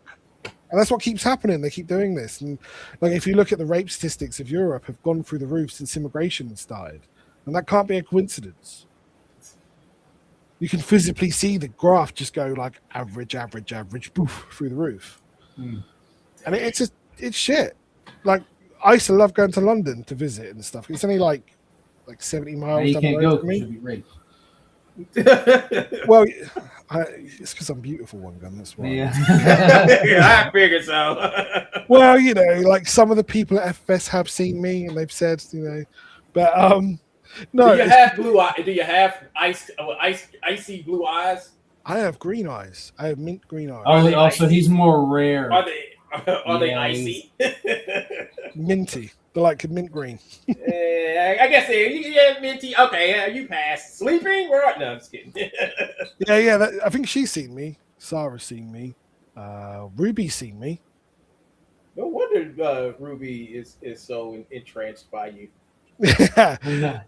It's because I told Ruby once I'll save him when the race war happens. That's why. I was like, you come with me, Ruby. It's fine. We're good with black people in the UK. We're fine with black people. Well, I mean, I'm talking. It's different types of black folks now. There are the Nigerians, the Africans, and then there's the Americans. Which ones y'all more comfortable with? Africans. Africans over Black Americans? Yeah, black and too uppity. Because like if you think about Idris Elba, yeah, we see him as British guy. We don't call him African British or anything like race doesn't really play a part in our lives. Like we don't have to have the black community. We don't have to say that. It does over here. Yeah. Like over here, it's like a class thing. Like if you're poor, you're poor, and if you're rich, you're rich. That's all that matters. So nobody says poor black or poor white or they just say you're poor. Oh Yeah, my like, God. if you go to a poor area in the UK, it's racially diverse. It's like loads of different poor people, and like there'd be Indian poor people, and Pakistanis, and whites, and Irish, and Polish, and blacks, whatever. Like It's the same thing over here because poor people we live in black poor people we live in the projects, and white poor people live in trailers. No, we mix them together. So you're all just fucked if you're in the UK. You do what? Hey, that's dangerous, man. Yeah, no, they get on all right. Everyone gets on all right. That's dangerous. We never had Jim Crow. Oh yeah, that's true. So like we like black people. They to us they're just normal people. You know, like we were never segregated to begin with. Okay, we go world without segregation. I got to see this world. It's all right actually. It's not bad. Wow. And that's why like I take the mick out of everybody's race, because growing up in an area where everybody's diverse and they're in the same kind of like poverty level, that's all we did. Like the N word, you know, wasn't really a word here because we never had slaves here. We used to abuse our own people. Well, it actually is a word there, but over there it's the definition of the word. It's it's the definition of the word that y'all use, and not the slang that we use over here. Yeah, like strange. Because Like, you remember, we never had slaves here. Right. During slavery times, we abused our poor people. We sent our poor people into the fields to. Oh yeah, y'all treated poor people really bad. Yeah, and that was like white poor people, Irish people, Scottish people, everybody. If you were poor, it was more. Yeah, y'all stuff was more like about class and how much money and your family and stuff like that. It's like kings and queens, basically. You know, it's like your father is a governor or a duke or whatever, and your cousin is related to them. You know, that's the type of shit y'all did over there. Over here, it's like, oh, you're not going nowhere, colored. You know. Yeah, like if you were to go, let's say, so where I live in the south. If I was to go up north, no one would say to me, "We don't like your kind around here," kind of thing. You know. Probably wouldn't. You know, like it just is what it is. We're all kind of just in the same boat. Well, America is just so innovative with our racism here. That's all. Yeah, it's. I do find it fascinating because when people find out like certain like British people are black, and they go, "Oh my god, I didn't know he was British." It's like, yeah, British people can be black too, you know. You want to watch Blimmer Blazing Saddle when the sheriff showed up? Yeah. And he's here, and he's coming. God dang, I said he's. I just find your whole race dynamics fascinating. I really do. It's crazy. You know, my dad grew up during that time, man, and shit, he had to leave where he was living. You know that movie called Sinners? Did you see that? No. Yeah, I saw it. All right, okay. When Sinners first start, they're at this little bus or train station, and when you look at what the page train station is, it says Clarksdale. Mm-hmm. That's where my majority of that's where all my father's family came from. They all lived in Clarksdale, and if my uncle talked to me, tell me stories about Clarksdale and talk about the speakeasies and all that shit, you know. Talk about the Asians that live down there, and that story. I mean, when looking at that, I'm like, damn, everything she said is happening in this movie except for the vampire part. I'm like, wow. Well, the only thing I didn't like about that movie was, okay, after they got bit, and they were even killing people in the place. This was like, you know, the girl and even what's his face. They leave, and then they're like, "Well, I need you to invite me back in." I'm like, "What? You were just there." Well, that's the vampire rule, isn't it? Yeah, I was like, Sinners, you were just inside. Like, why would you need for somebody to invite you back in? Yeah, I didn't get that either. I'm like, oh, that's a vampire law, isn't it? A vampire can only be invited into a property. Right. But when they turned they were already inside. They was already inside. Yeah. So I guess why did they leave and then be like, oh now I want to go back in now? Like, wait, maybe they were outnumbered. I think it was. I think they were talking about, but I think like the woman when she was like outnumbered. You know, but like, she had already killed, you know, or she was already feeding on these people, and you saw how strong she was. So I was like, nah, she. But the fat black girl, she found out. I mean, she started bringing out the remedies, like the garlic, the crucifixes and stuff, and she was actually coming up with ways to like deal with it. So I guess she was seeing that and like, I gotta bounce. Like, these motherfuckers just like kill me. That's a good point. You know, maybe the state's changed. I just didn't understand that. I was like, you guys are already killing people in there. You're sucking them. You're sucking their blood. You're stronger than them, clearly. Why are you fleeing? Why are you running? You're strong. No, I don't get that either. Man, I need to watch. I guess I'll go and watch it again. But yeah, I need to watch it. Yeah, my aunt, she just, I mean, she like just passed away when that movie came out, and she was just smiling, just sitting back and just smiling, like you know, yeah, we used to do it like that, the old speakeasy, juke joint speakeasy, what you want to call it? No, I think it wasn't speakeasy. It was juke joints. That's what it was. We used to have things called shebeens in the UK, which were like underground bars and nightclubs in people's houses. Oh, yeah, shebeen they're called. And there it comes. Do they even have anymore? Do they have them still? Yeah, you get the odd one or two. Yeah, they're weird. I've been to one or two. It was alright. Good fun. Bit random to go into like someone's house and it turns into a nightclub when you go into the basement. Yeah. Oh, just don't dance on the furniture, please. No. Jesus, these houses were gutted. So there'd be like no furniture. It would just be like floors. It's like a trap house. I mean, yeah. They were trapped. Couldn't get out. Vampires again. Yeah, it's like a trap house, but you're paying to be there, which is bizarre because you'd pay like an entrance fee. You gotta pay to go to a raggedy ass house. Yeah, because what you do. Well, how else are you gonna get people to go in a house that is condemned? Well, this is the thing: you pay at the door, and then you get like free drinks on them for the whole night. Oh, okay. You didn't say that about the free liquor. You should have started with that first. Yeah. It was good. Didn't go fun, man. But the world's not fun anymore, so I'm gonna go and move to another country. That's the plan. You gonna move to another country? Yeah, I don't know. We've been debating it for a while. We're gonna see what happens with my mum. Hey, I heard it's a real good place to live. It has koalas and kangaroos. And giant spiders. People. Yeah, giant spiders that want to kill you every 5 minutes. Fuck that. Yeah, those are the greatest. No, I don't know. I mean, it's just an option, isn't it? Because like my girlfriend's German. And you're gonna wind up in Germany then. no, because Germany's a shithole now. And I can get a European passport because of where my mum's from. So why not Japan, man? I mean, just go hop to Japan. I don't speak Japanese. You don't need to speak Japanese. Most people don't. All you have to say, "Hi."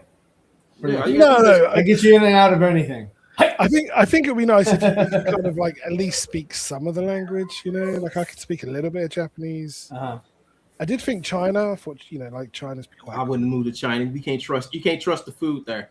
Do you know what? Yeah, we don't know what we've been eating for the last 20, 30 years, really.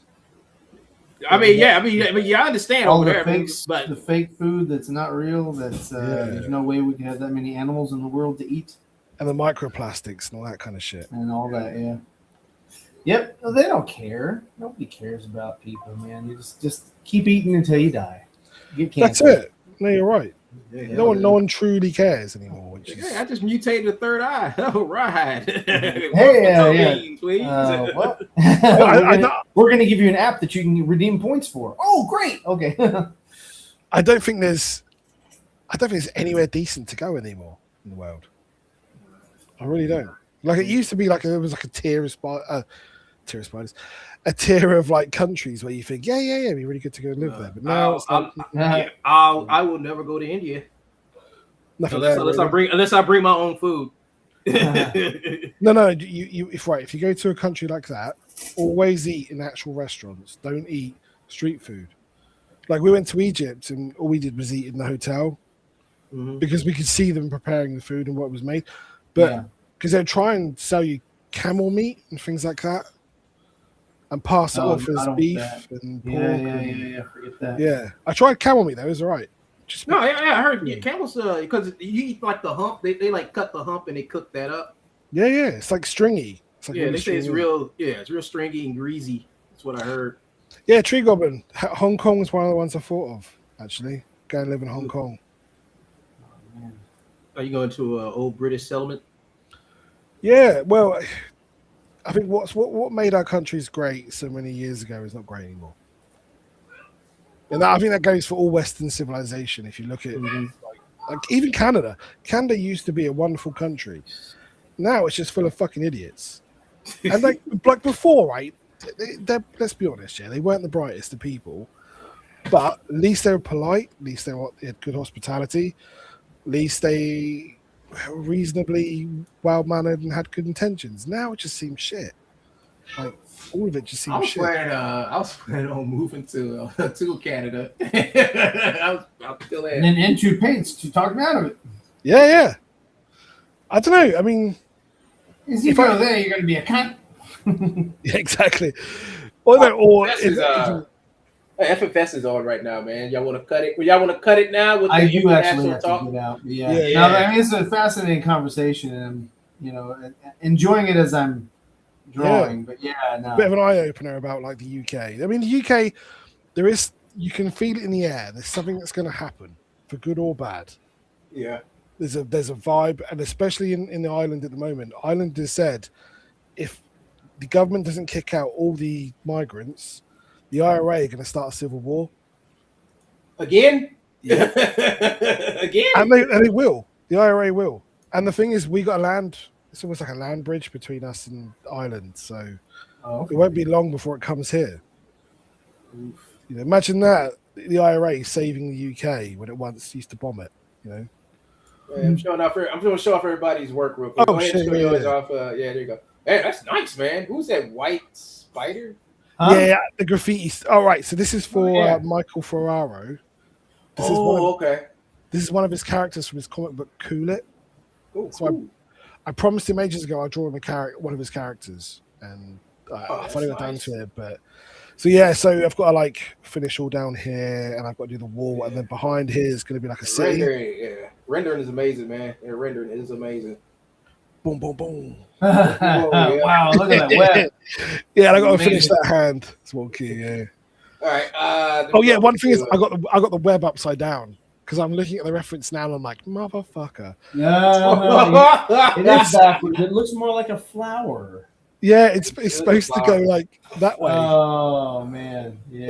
Well, hopefully Paints will fix that by next weekend. All right, Ryan, what you got, man? Oh man, I'm just nice. doing a rendering of my character, and just gonna make him a standee, and then get it printed, and I'm gonna take it to the conventions with me, just to Cool. have something that people can take photos with and all that. So yeah, that's what I'm You doing. want me to ink the one I did for you?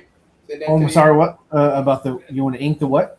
You want me to ink the one that I made? Oh heck yeah, man! Heck yeah, All right. man! Anything I can advertise or put. Hey, look, people are doing these things.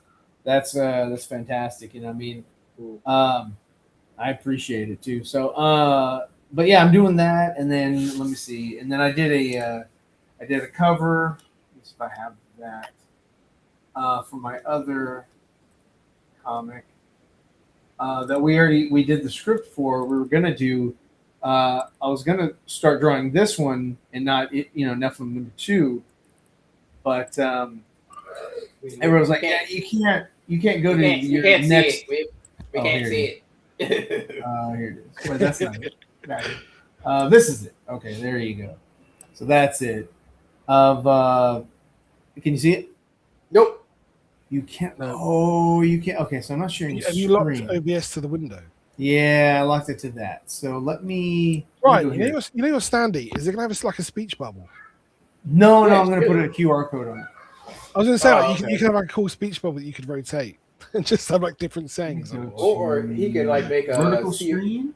a CR code, and put it in a card in his fingers right there. Just have a little card, like a little card holder or something. Yeah, that'd be cool. That. You see that?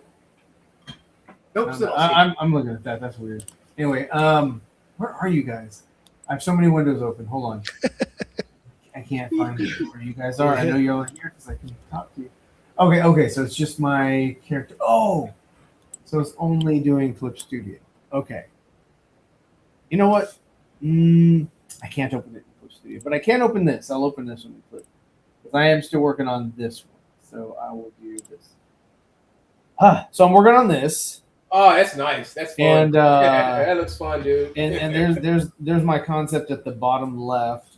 It is the original Ghostbuster, thing poster. And so I created these guys, and King Boo is in the back, and he's Slimer. he's just the ghost, that's in the No Ghost logo, right? And yeah. So I'm gonna lighten them up. I'm coloring them dark, and then I'll put highlights on them. Cool. Because you can always go lighter. You don't want to go dark, especially if you're going into print. So, cool. But yeah, that's another thing I'm working on. And then I got some other stuff. But yeah, follow me on Instagram, Twitter, Facebook, YouTube, all that. I post everything everywhere, and feedback is always welcome. Cool. Well, I did two things. I started sketching out a Batman, Absolute Batman. Not done yet. And yeah, there you go. Started working on him. I said I gotta do one. Hey, where is the what's that? Okay, here it is. There's Absolute Batman, and I started inking this. Started inking this right here. Oh, right. Yeah, that's good. Oh yeah. Yeah, started inking. Good work. Oh, digger. Yeah, it's coming out pretty good. Coming out a lot nicer than I thought it would. But this is based off of N2 Paint's design. So I guess N2 Paint's be getting his royalty checks from Ruby. It's all in house. Ruby would give me like a half-eaten Subway or whatever. Probably less than that. Yeah. Probably kick you yeah. 3 quarters. A piece of lettuce. Yeah, man. But anyway, I'm letting you guys go. Run over to check out what FFS is doing. What they're doing. Man, thank you guys for showing up for the return. Hopefully we can do this again next Sunday. Tuesday, I'm going to probably do a show with Andrew, and whoever else show up, you're welcome to come and join. And let you go. Thanks for coming into Paints, man. Yeah, man. It's been a pleasure. It's been fun. All right, man. Take it easy down at M9, man. M6. I forgot you got to upgrade to M9, didn't you? Yep. M6. 1 and 2. I don't know. But anyways, talk later, bro. Bro. All right, Ryan. See you later, man. Yes, sir. All right, have a good one. All right, folks. That did it for us today. I'm gonna let you guys go. I know the majority of you already headed over to FFS. Go to FFS. Have a great time. See what everybody's doing, and hopefully I'll be over there soon. Peace out, folks. And here's a little here's a little Terminator Toad. Bye.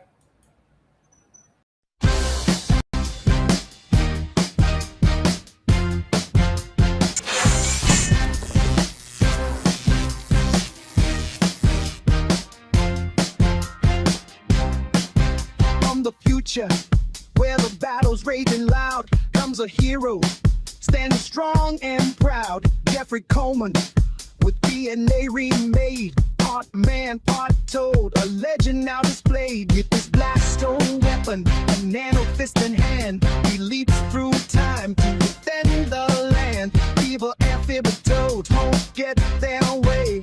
Terminator Toad is here to save the day.